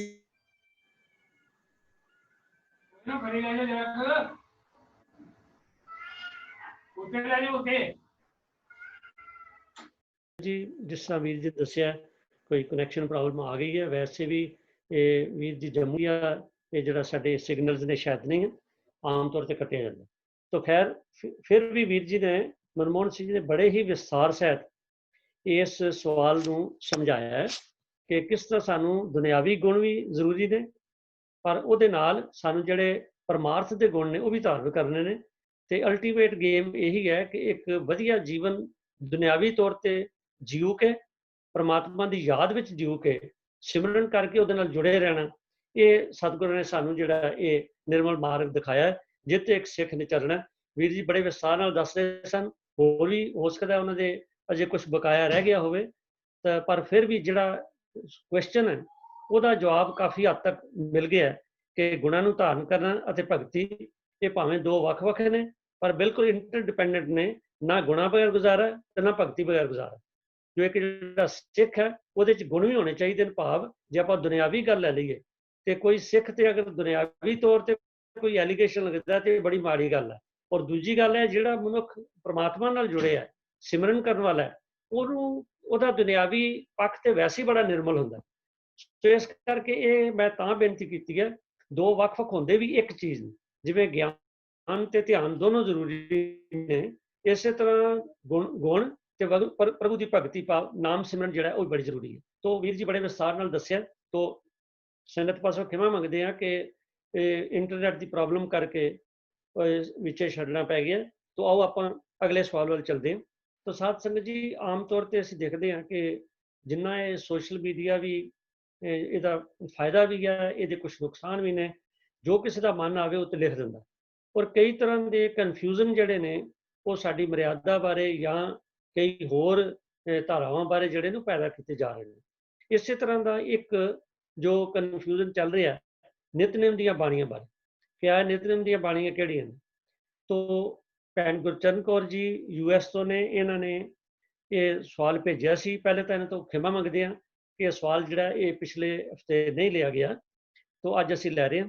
ਤੋ ਉਹਨਾਂ ਨੇ ਇਹ ਕਿਹਾ ਕਿ ਨਿਤਨੇਮ ਦੀਆਂ ਬਾਣੀਆਂ ਕਿਹੜੀਆਂ ਨੇ, ਕਿਉਂਕਿ ਸ਼ਾਇਦ ਉਹਨਾਂ ਨੇ ਕਿਸੇ ਪਾਸੋਂ ਸੁਣਿਆ, ਉੱਥੇ ਸ਼ਾਇਦ ਗੁਰਦੁਆਰਾ ਸਾਹਿਬ ਜਾਂ ਜਿਨ੍ਹਾਂ ਨੇ ਵੀ ਕਿਹਾ ਹੈਗਾ ਕਿ ਉਹਨਾਂ ਦੇ ਕਹਿਣ ਦਾ ਮਤਲਬ ਇਹ ਸੀ ਕਿ ਜਿਹੜੀਆਂ ਬਾਣੀਆਂ ਗੁਰੂ ਗ੍ਰੰਥ ਸਾਹਿਬ ਵਿੱਚ ਨੇ ਕੇਵਲ ਉਹੀ ਨਿਤਨੇਮ ਦੀਆਂ ਬਾਣੀਆਂ ਨੇ। ਤੋ ਇਹ ਇੱਕ ਬੜਾ ਵੱਡਾ ਮਸਲਾ ਹੈ ਇਸ ਵੇਲੇ ਸਾਡੇ ਸਾਹਮਣੇ। ਤੇ ਮੈਂ ਵੀਰ ਤਜਿੰਦਰ ਸਿੰਘ ਜੀ ਆਸਟ੍ਰੇਲੀਆ ਤੋਂ ਜੋ ਸਾਡੇ ਨਾਲ ਜੁੜੇ ਨੇ, ਮੈਂ ਉਹਨਾਂ ਨੂੰ ਬੇਨਤੀ ਕਰਾਂਗਾ ਵੀ ਕਿਰਪਾ ਕਰਕੇ ਦੱਸੋ ਕਿ ਨਿਤਨੇਮ ਦੀਆਂ ਬਾਣੀ ਬਾਰੇ ਇਹ ਕੀ ਹੋਣਾ ਚਾਹੀਦਾ ਤੇ ਕਿਹੜੀਆਂ ਬਾਣੀਆਂ ਸਾਨੂੰ ਪੜ੍ਹਨੀਆਂ ਚਾਹੀਦੀਆਂ। ਹਾਂਜੀ ਤਜਿੰਦਰ ਸਿੰਘ।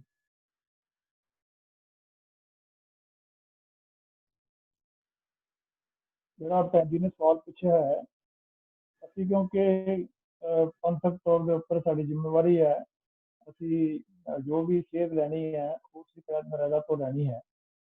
ਔਰ ਸਿੱਖ ਰਹਿਤ ਮਰਿਆਦਾ ਦੇ ਵਿੱਚ ਸਾਨੂੰ ਜੋ ਨਿਤਨੇਮ ਦੀਆਂ ਬਾਣੀਆਂ ਦਾ ਪੜ੍ਹਨ ਵਾਸਤੇ ਸਾਨੂੰ ਆਦੇਸ਼ ਦਿੱਤਾ ਗਿਆ ਹੈ, ਉਹ ਇਹੀ ਹੈ ਕਿ ਅਸੀਂ ਜਪਜੀ ਸਾਹਿਬ, ਜਾਪ ਸਾਹਿਬ ਤੇ ਸੋਈਏ।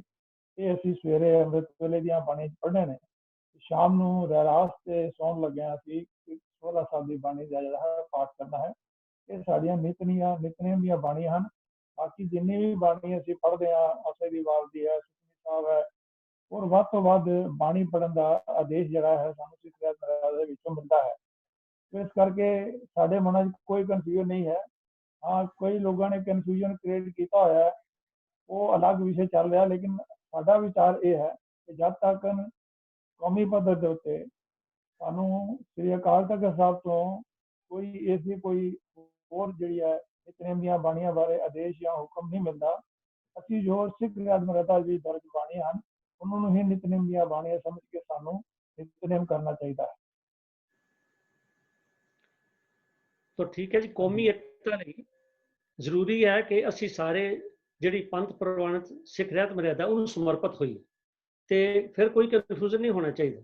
ਜਿਵੇਂ ਵੀਰ ਤਜਿੰਦਰ ਸਿੰਘ ਨੇ ਬਿਲਕੁਲ ਦਰੁਸਤ ਫਰਮਾਇਆ ਕਿ ਜਿੰਨਾ ਚਿਰ ਸਾਨੂੰ ਸ੍ਰੀ ਅਕਾਲ ਤਖਤ ਸਾਹਿਬ ਤੋਂ ਕੌਮੀ ਪੱਧਰ ਤੇ ਕੋਈ ਹੁਕਮਨਾਮਾ ਨਹੀਂ ਆਉਂਦਾ ਜਾਂ ਇਹਦੇ 'ਚ ਅਮੈਂਡਮੈਂਟ ਨਹੀਂ ਹੁੰਦੀ, ਕਿਉਂਕਿ ਸਿੱਖ ਰਹਿਤ ਮਰਿਆਦਾ ਸਿੱਖਾਂ ਦਾ ਕਨਸਟੀਟਿਊਸ਼ਨ, ਜਿੰਨਾ ਚਿਰ ਇਹਦੀ ਅਮੈਂਡਮੈਂਟ ਨਹੀਂ ਹੁੰਦੀ ਉਹਨਾਂ ਚਿਰ ਕਿਸੇ ਨੂੰ ਕੋਈ ਅਧਿਕਾਰ ਨਹੀਂ ਕਿ ਉਹਦੇ ਵਿੱਚ ਕੋਈ ਚੇਂਜ ਕਰ ਦੇਵੇ ਜਾਂ ਕੋਈ ਹੋਰ ਡਾਇਰੈਕਸ਼ਨ ਦੇ ਦੇਵੇ। ਤੇ ਕਿਸੇ ਵੀ ਸੰਗਤ ਚੋਂ ਕਿਸੇ ਨੂੰ ਕਨਫਿਊਜ਼ਨ ਨਹੀਂ ਹੋਣਾ ਚਾਹੀਦਾ ਕਿ ਜਿੰਨਾ ਚਿਰ ਸਾਡੀ ਸਿੱਖ ਰਹਿਤ ਮਰਿਆਦਾ ਜੋ ਸਾਡਾ ਸੰਵਿਧਾਨ ਹੈ, ਜਿੰਨਾ ਚਿਰ ਉਹਦੇ 'ਚ ਕੋਈ ਅਮੈਂਡਮੈਂਟ ਨਹੀਂ ਹੁੰਦੀ ਕੌਮੀ ਪੱਧਰ ਤੇ ਪ੍ਰਵਾਨਿਤ ਤੌਰ ਤੇ, ਉਹਨਾਂ ਚਿਰ ਕਿਸੇ ਇੱਕ ਦੂਜੇ ਮੇਰੇ ਜਾਂ ਤੇਰੇ ਕਹਿਣ ਦੇ ਨਾਲ ਗੱਲ ਨਹੀਂ ਬਣਨੀ ਚਾਹੀਦੀ, ਨਾ ਹੀ ਸਾਨੂੰ ਕਹਿਣਾ ਚਾਹੀਦਾ। ਸਾਨੂੰ ਜਿਹੜੇ ਸਾਡਾ ਡਿਸਪਲਿਨ ਹੈ ਉਹਦੇ ਲਈ ਜ਼ਰੂਰੀ ਹੈ ਕਿ ਅਸੀਂ ਇਸ ਵੇਲੇ ਸਿੱਖ ਪੰਥ ਵਿੱਚ ਇਹ ਤਰਾਸਦੀ ਹੈ ਕਿ ਆਪੋ ਆਪਣੀ ਮਰਿਆਦਾ ਕਈ ਸੰਪਰਦਾਵਾਂ ਬਣਾ ਰਹੀਆਂ ਨੇ, ਉਹ ਸਿੱਖ ਪੰਥ ਲਈ ਚੰਗੀਆਂ ਨਹੀਂ। ਚੰਗਾ ਤੇ ਇਹੀ ਹੋਏਗਾ ਕਿ ਅਸੀਂ ਸਾਰੇ ਇੱਕ ਮਰਿਆਦਾ ਜਿਹੜੀ ਹੈ ਜੋ ਪ੍ਰਵਾਨਿਤ ਪੰਥ ਪ੍ਰਵਾਨਿਤ ਰਹਿਤ ਮਰਿਆਦਾ, ਜਿਹਨੂੰ ਆਪਾਂ ਸਿੱਖ ਰਹਿਤ ਮਰਿਆਦਾ ਦਾ ਨਾਮ ਦਿੰਦੇ ਹਾਂ, ਉਹਨੂੰ ਸਾਰੇ ਸਮਰਪਿਤ ਹੋਈਏ ਤੇ ਉਹਦੇ ਕੋਲੋਂ ਸਾਰੀ ਅਗਵਾਈ ਲਈਏ। ਵੀਰ ਤਜਿੰਦਰ ਸਿੰਘ ਦਾ ਬਹੁਤ ਬਹੁਤ ਧੰਨਵਾਦ ਹੈ ਜੀ। ਤੋਂ ਅਗਲਾ ਜਿਹੜਾ ਸਵਾਲ ਹੈ ਸਾਧ ਸੰਗਤ ਜੀ, ਜਿਸ ਤਰ੍ਹਾਂ ਮੈਂ ਪਹਿਲੇ ਬੇਨਤੀ ਕੀਤੀ ਸੀ ਕਿ ਸ੍ਰੀ ਗੁਰੂ ਗ੍ਰੰਥ ਸਾਹਿਬ ਵਿੱਚ ਇੱਕ 14 ਬੋਲੀਆਂ ਨੇ, ਜਾਂ ਇੰਜ ਕਹੀਏ ਕਿ 14 ਬੋਲੀਆਂ ਦਾ ਇੱਕ ਗੁਲਦਸਤਾ ਹੈ ਸ੍ਰੀ ਗੁਰੂ ਗ੍ਰੰਥ ਸਾਹਿਬ ਜੀ। ਤੋਂ ਉਹਦਾ ਕਾਰਨ ਇੱਕ ਇਹ ਵੀ ਹੁੰਦਾ ਹੈ ਕਿ ਕਈ ਜਿਹੜੀਆਂ ਭਾਸ਼ਾਵਾਂ ਦੇ ਸਾਨੂੰ ਗਿਆਨ ਨਹੀਂ ਹੈ, ਉਹਨਾਂ ਦੇ ਉਚਾਰਨ ਸੰਬੰਧੀ ਸਾਨੂੰ ਕਈ ਵਾਰੀ ਥੋੜਾ ਲੋੜ ਪੈਂਦੀ ਹੈ ਕਿਸੇ ਯੋਗ ਅਗਵਾਈ ਦੀ। ਤੋਂ ਗੁਰੂ ਗ੍ਰੰਥ ਸਾਹਿਬ, ਜਿਸ ਤਰ੍ਹਾਂ ਇੱਕ ਵਾਰੀ ਮੈਂ ਪਹਿਲੇ ਬੇਨਤੀ ਕੀਤੀ ਸੀ ਕਿ ਪਹਿਲੇ ਸਮਿਆਂ ਵਿੱਚ ਗੁਰਦੁਆਰਾ ਸਾਹਿਬਾਨ ਦੇ ਜਿਹੜੇ ਗ੍ਰੰਥੀ ਸਿੰਘ ਸਨ, ਉਹਨਾਂ ਨੇ ਸੰਥਿਆ ਦੇਣ ਦਾ ਰੋਜ਼ਾਨਾ ਦਾ ਕੰਮ ਸੀਗਾ।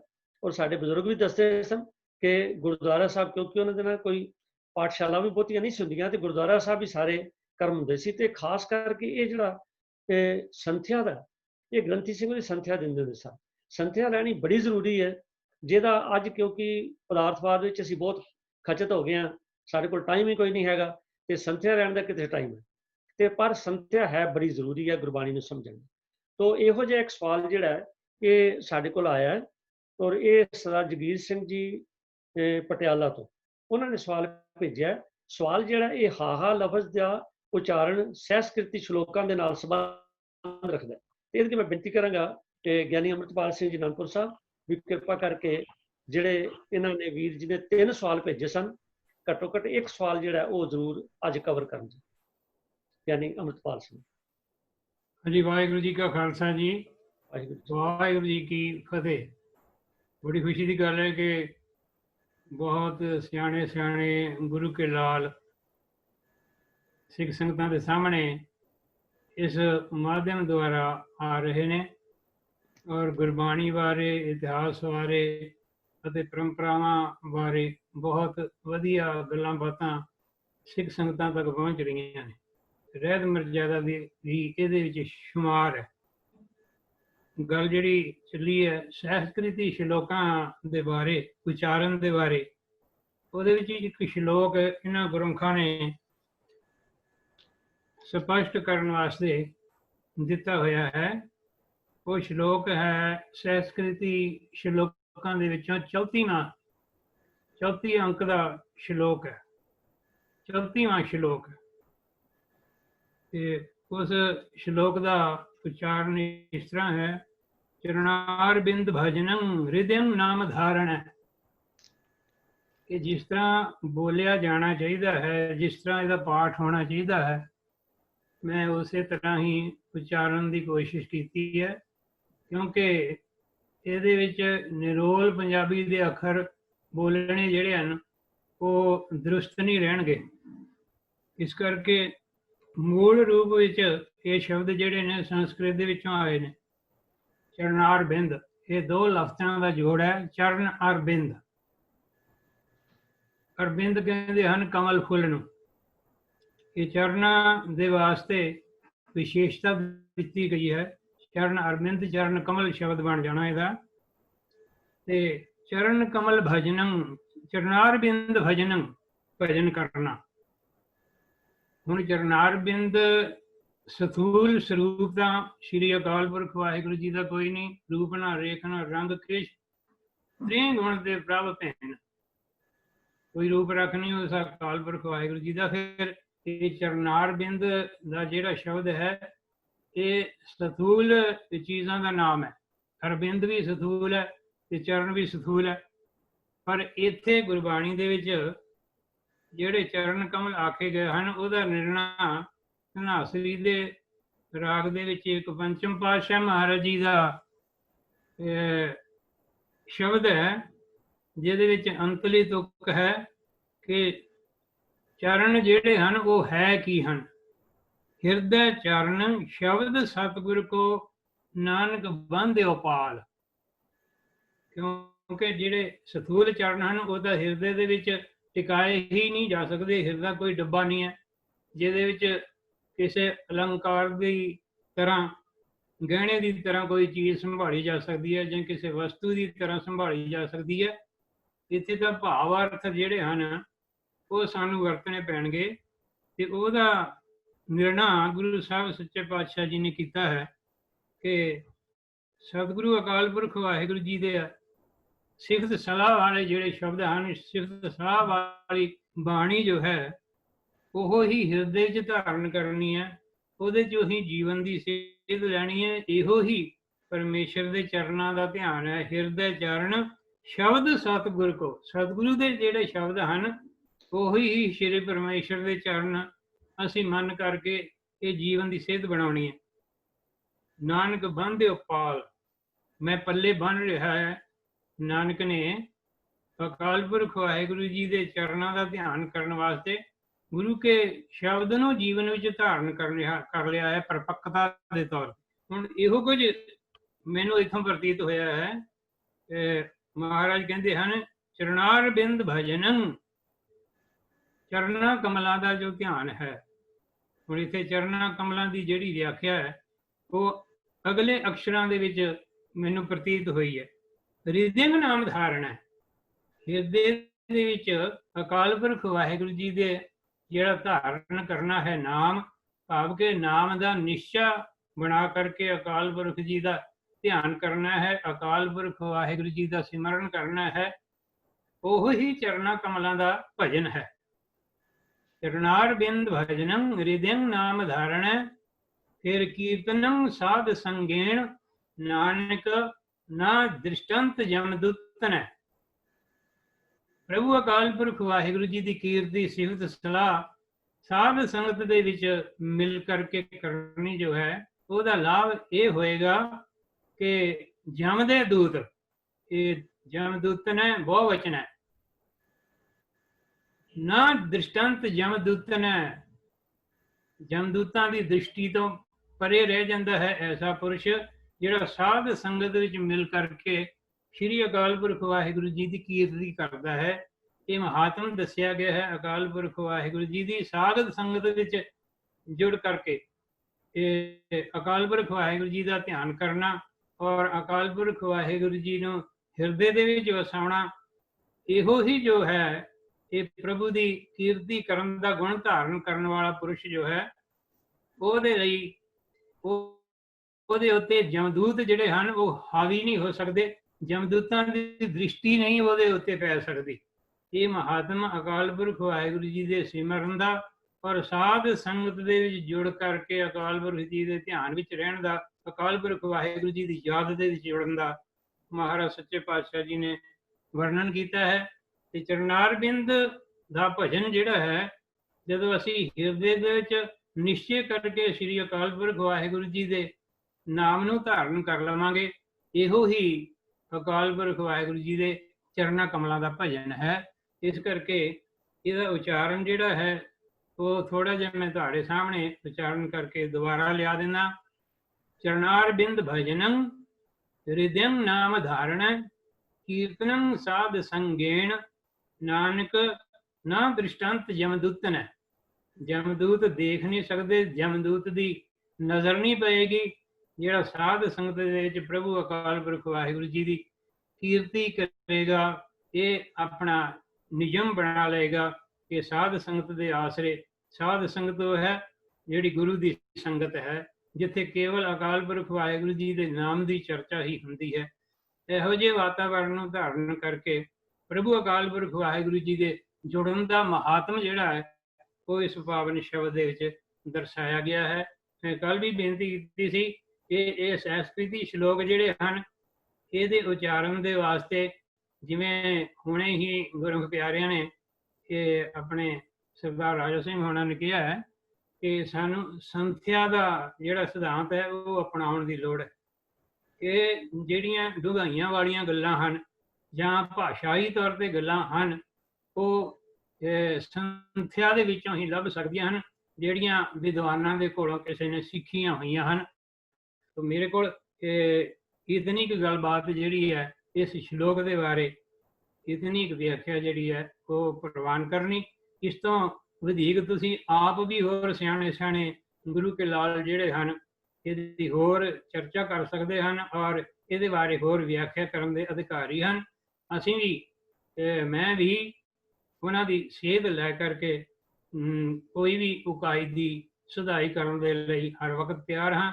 ਤੋ ਜੋ ਕੁਝ ਵੀ ਹੁਣ ਤੱਕ ਜਿਹੜੇ ਵੀ ਪ੍ਰਸ਼ਨ ਆਏ ਨੇ, ਪ੍ਰਸ਼ਨ ਜਗਮੋਹਨ ਸਿੰਘ ਹੋਣਾ ਨੇ, ਮਨਮੋਹਨ ਸਿੰਘ ਹੋਣਾ ਨੇ ਦਿੱਤੇ, ਬਹੁਤ ਵਧੀਆ ਵਧੀਆ ਇਹ ਸਾਰਿਆਂ ਨੇ ਸੰਦੇਸ਼ ਦਿੱਤੇ ਹਨ। ਸੁਣਨ ਵਾਲਿਆਂ ਨੂੰ, ਸਿੱਖ ਸੰਗਤਾਂ ਨੂੰ ਇਹਨਾਂ ਨੂੰ ਜ਼ਰੂਰ ਅਮਲ ਦੇ ਵਿੱਚ ਲਿਆਉਣ ਦੀ ਲੋੜ ਹੈ। ਸਾਰਿਆਂ ਦਾ ਧੰਨਵਾਦ। ਵਾਹਿਗੁਰੂ ਜੀ ਕਾ ਖਾਲਸਾ, ਵਾਹਿਗੁਰੂ ਜੀ ਕੀ ਫਤਿਹ। ਤੋ ਗਿਆਨੀ ਜੀ ਆਪ ਜੀ ਦਾ ਬਹੁਤ ਬਹੁਤ ਧੰਨਵਾਦ ਹੈ। ਜਿੱਥੇ ਗਿਆਨੀ ਜੀ ਨੇ ਇਹਦੀ ਉਚਾਰਨ ਦੀ ਗੱਲ ਹੈ ਨਾਲ ਪੂਰੀ ਤਰ੍ਹਾਂ ਇਹ ਜੋ ਸ਼ਲੋਕ ਨੰਬਰ 34 ਹੈ ਉਹਦੀ ਸਾਨੂੰ ਅਰਥ ਸਹਿਤ ਸਮਝਾਇਆ। ਧੰਨਵਾਦ ਹੈ ਜੀ। ਤੋ ਖਾਸ ਕਰਕੇ ਜਿਹੜੇ ਸੰਸਕ੍ਰਿਤੀ ਸ਼ਲੋਕ ਨੇ, ਜਿਹੜਾ ਵੀ ਪਾਠੀ ਨੇ ਸੰਸਕ੍ਰਿਤੀ ਸ਼ਲੋਕ ਤੇ ਆ ਕੇ ਆਮ ਜਿਵੇਂ ਆਪਾਂ ਘਰਾਂ 'ਚ ਪਾਠ ਕਰਦੇ ਹਾਂ ਤੇ ਇਹ ਦੇਖਣ 'ਚ ਆਇਆ ਕਿ ਪਰਿਵਾਰਕ ਮੈਂਬਰ ਵੀ ਇਹ ਗੱਲ ਕਹਿੰਦੇ ਜਦੋਂ ਸੰਸਕ੍ਰਿਤੀ ਸ਼ਲੋਕ ਆਉਂਦੇ ਨੇ ਤਾਂ ਥੋੜਾ ਜਿਹਾ ਉਸ ਵੇਲੇ ਲੱਗਦਾ ਵੀ ਸਾਡੇ ਕੋਲ ਠੀਕ ਨਹੀਂ ਪੜ੍ਹੇ। ਵਾਕਈ ਇਹ ਥੋੜਾ ਜਿਹਾ ਧਿਆਨ ਮੰਗਦੇ ਨੇ। ਤੋ ਧੰਨਵਾਦ ਹੈ ਗਿਆਨੀ ਜੀ, ਆਪ ਜੀ ਨੇ ਜੋ ਇਹ ਕਲੈਰੀਫਿਕੇਸ਼ਨ ਦਿੱਤੀ ਔਰ ਸਾਨੂੰ ਉਚਾਰਨ ਵੀ ਦੱਸਿਆ ਤੇ ਮੀਨਿੰਗ ਵੀ ਦੱਸੇ ਨੇ। ਇਸੇ ਤਰ੍ਹਾਂ ਤੁਹਾਡੀ ਅਗਵਾਈ ਸਾਨੂੰ ਬਹੁਤ ਮਦਦ ਕਰੇਗੀ ਜੀ। ਤੋ ਅਗਲਾ ਇੱਕ ਜਿਹੜਾ ਸਵਾਲ ਹੈ ਉਹ ਵੀ ਬੜਾ ਅਹਿਮ ਸਵਾਲ ਹੈ, ਕਿਉਂਕਿ ਆਮ ਤੌਰ ਤੇ ਲੋਕੀ ਸਵਾਲ ਕਰਦੇ ਨੇ ਬਈ ਜੀ ਨਾਮ ਕੀ ਹੈ, ਇਹ ਮਿਲਦਾ ਕਿਵੇਂ ਹੈ। ਕਈ ਕਹਿਣਗੇ ਜੀ ਅੰਮ੍ਰਿਤ ਛਕਣਾ ਕਿਉਂ ਜ਼ਰੂਰੀ ਹੈ, ਬੰਦੇ ਦੇ ਕਰਮ ਠੀਕ ਹੋਣੇ ਚਾਹੀਦੇ ਨੇ। ਮਤਲਬ 100 ਐਂਡ 100 ਵੱਡੀਆਂ ਇਹੋ ਜਿਹੀਆਂ ਗੱਲਾਂ ਜਿਹੜੀਆਂ ਨੇ ਆਮ ਤੌਰ ਤੇ ਸਾਨੂੰ ਸੁਣਨ 'ਚ ਮਿਲਦੀਆਂ ਨੇ। ਤੋ ਇਹਨਾਂ ਦਾ ਜਵਾਬ ਜਿਹੜਾ ਹੈ ਉਹ ਲੱਭਣਾ ਕੋਈ ਸੌਖਾ ਨਹੀਂ ਹੁੰਦਾ। ਜੇ ਕੋਈ ਪੁੱਛੇ ਜੀ ਅੰਮ੍ਰਿਤ ਛਕਣ ਦੀ ਕੀ ਲੋੜ ਹੈ ਜੀ, ਮੈਂ ਤੇ ਵੈਸੇ ਗੁਣ ਮੇਰੇ 'ਚ ਹੈਗੇ ਨੇ, ਮੈਂ ਤੇ ਕਈ ਸਾਨੂੰ ਸਵਾਲ ਕਰਦੇ ਨੇ ਜਿਵੇਂ ਸਾਡੀ ਕੀਰਤੀ ਵੀ ਚੰਗੀ ਹੈ ਜੀ, ਸਾਡੇ ਬਚਨ ਵੀ ਚੰਗੇ ਨੇ, ਜੇ ਅੰਮ੍ਰਿਤ ਨਾ ਛਕਿਆ ਤਾਂ ਕੀ ਹੋ ਜਾਏਗਾ। ਤੋ ਇਸੇ ਤਰ੍ਹਾਂ ਦਾ ਇੱਕ ਸਵਾਲ ਜਿਹੜਾ ਹੈ ਉਹ ਸਾਨੂੰ ਆਇਆ ਕਿ ਵੀ ਕਿਵੇਂ ਪਤਾ ਲੱਗੇ ਕਿ ਨਾਮ ਮਿਲ ਗਿਆ ਹੈ। ਕੀ ਇਹ ਅੰਮ੍ਰਿਤ ਛਕਣ ਵੇਲੇ ਹੀ ਮਿਲਦਾ ਹੈ? ਨਾਮ ਤਾਂ ਸਭ ਦੇ ਅੰਦਰ ਹੈ। ਅੰਮ੍ਰਿਤ ਛਕੇ ਮਨੁੱਖ ਅੰਦਰ ਵੀ ਹੈ ਤੇ ਜਪ ਕੇ ਵੀ ਮਿਲ ਸਕਦਾ ਹੈ। ਜੇ ਹਿਰਦੇ ਵਿੱਚ ਨਹੀਂ ਵਸਿਆ ਤਾਂ ਕੀ ਨਾਮ ਮਿਲਿਆ ਹੋਇਆ ਹੈ? ਕਿ ਉਸ ਲਈ ਅਰਦਾਸ ਕਰਦੇ ਰਹੀਏ? ਇਹ ਬੜਾ ਸਵਾਲ ਵੀ ਆਪਣੇ ਆਪ 'ਚ ਕਈ ਪਰਤਾਂ ਨੇ। ਤੋ ਇਸ ਲਈ ਮੈਂ ਬੇਨਤੀ ਕਰ ਰਿਹਾ ਪ੍ਰਿੰਸੀਪਲ ਸੁਰਿੰਦਰ ਸਿੰਘ ਜੀ ਅਨੰਦਪੁਰ ਸਾਹਿਬ ਵੀ ਇਹਨਾਂ ਪਰਤਾਂ ਨੂੰ ਕਿਰਪਾ ਕਰਕੇ ਖੋਲਣ ਜੀ। ਪ੍ਰਿੰਸੀਪਲ ਸਾਹਿਬ। ਵਾਹਿਗੁਰੂ ਜੀ ਕਾ ਖਾਲਸਾ, ਵਾਹਿਗੁਰੂ ਜੀ ਕੀ ਫਤਿਹ।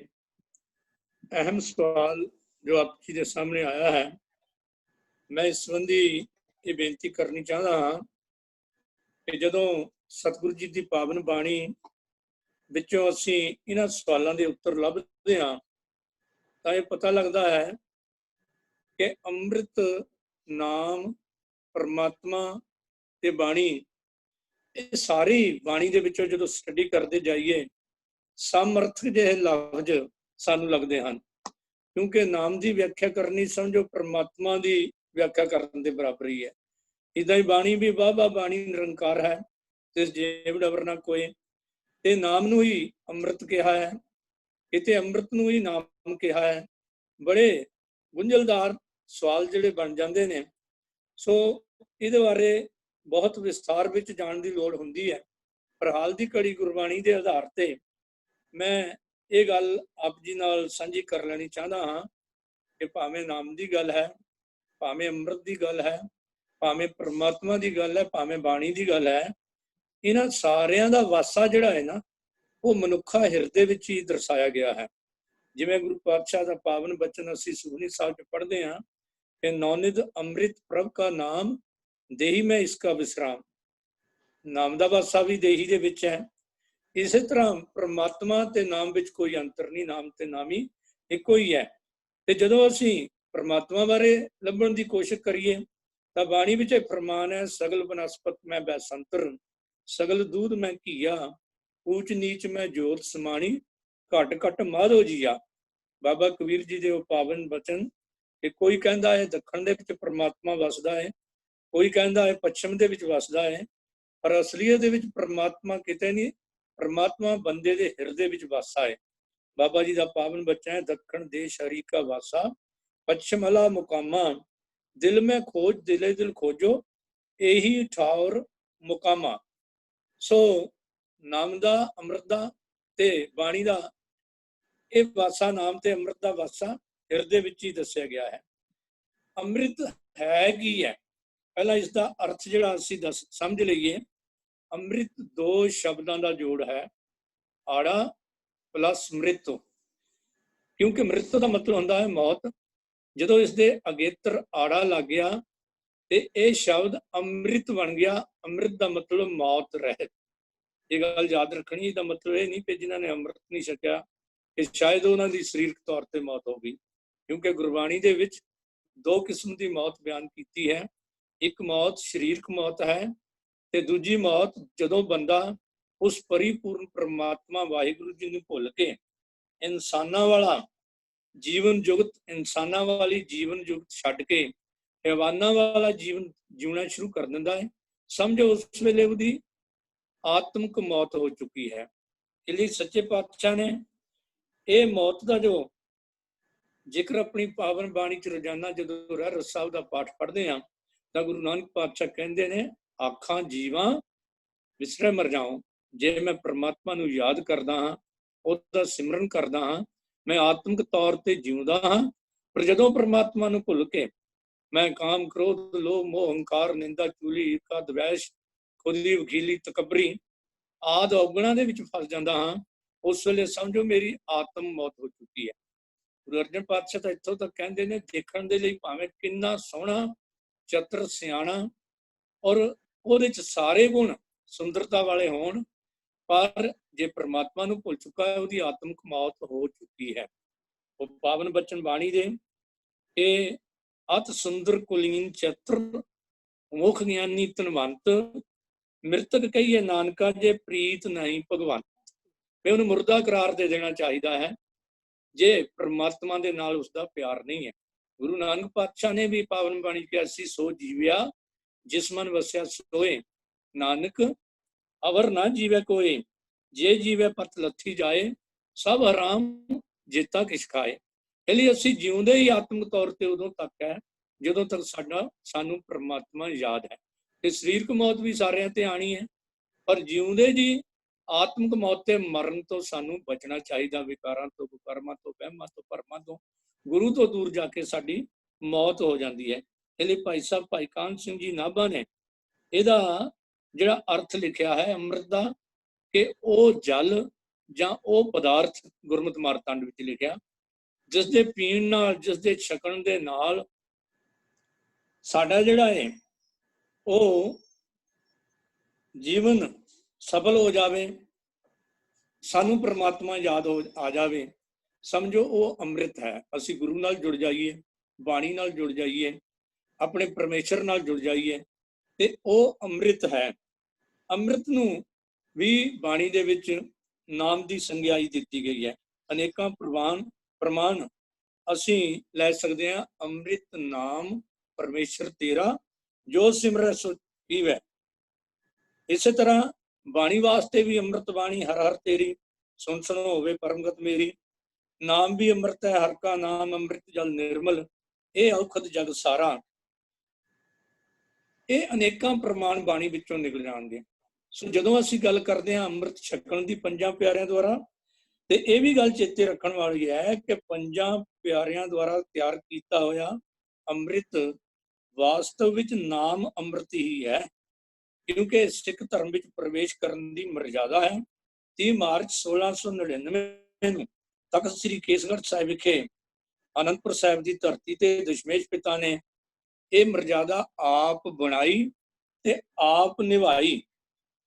ਫਿਰ ਇਸ ਮਰਜ਼ਾਦਾ ਨੂੰ ਅੱਗੇ ਅੰਮ੍ਰਿਤ ਦਾ ਇਹ ਕੁੰਡ ਹਮੇਸ਼ਾ ਚੱਲਦਾ ਰੱਖਣ ਦੇ ਲਈ ਗੁਰੂ ਪੰਥ ਨੂੰ ਅਧਿਕਾਰ ਦੇ ਦਿੱਤਾ ਹੈ ਕਿ 5 ਪਿਆਰਿਆਂ ਦੇ ਰਾਹੀਂ ਸਿੱਖ ਜਿਹੜਾ ਹੈ ਉਹ ਅੰਮ੍ਰਿਤ ਦੀ ਦਾਤ ਪ੍ਰਾਪਤ ਕਰਕੇ ਗੁਰੂ ਪੰਥ ਦੇ ਵਿੱਚ ਸ਼ਾਮਲ ਹੋ ਕੇ ਗੁਰੂ ਚਰਨਾਂ ਨਾਲ ਜੁੜ ਸਕਦਾ ਹੈ।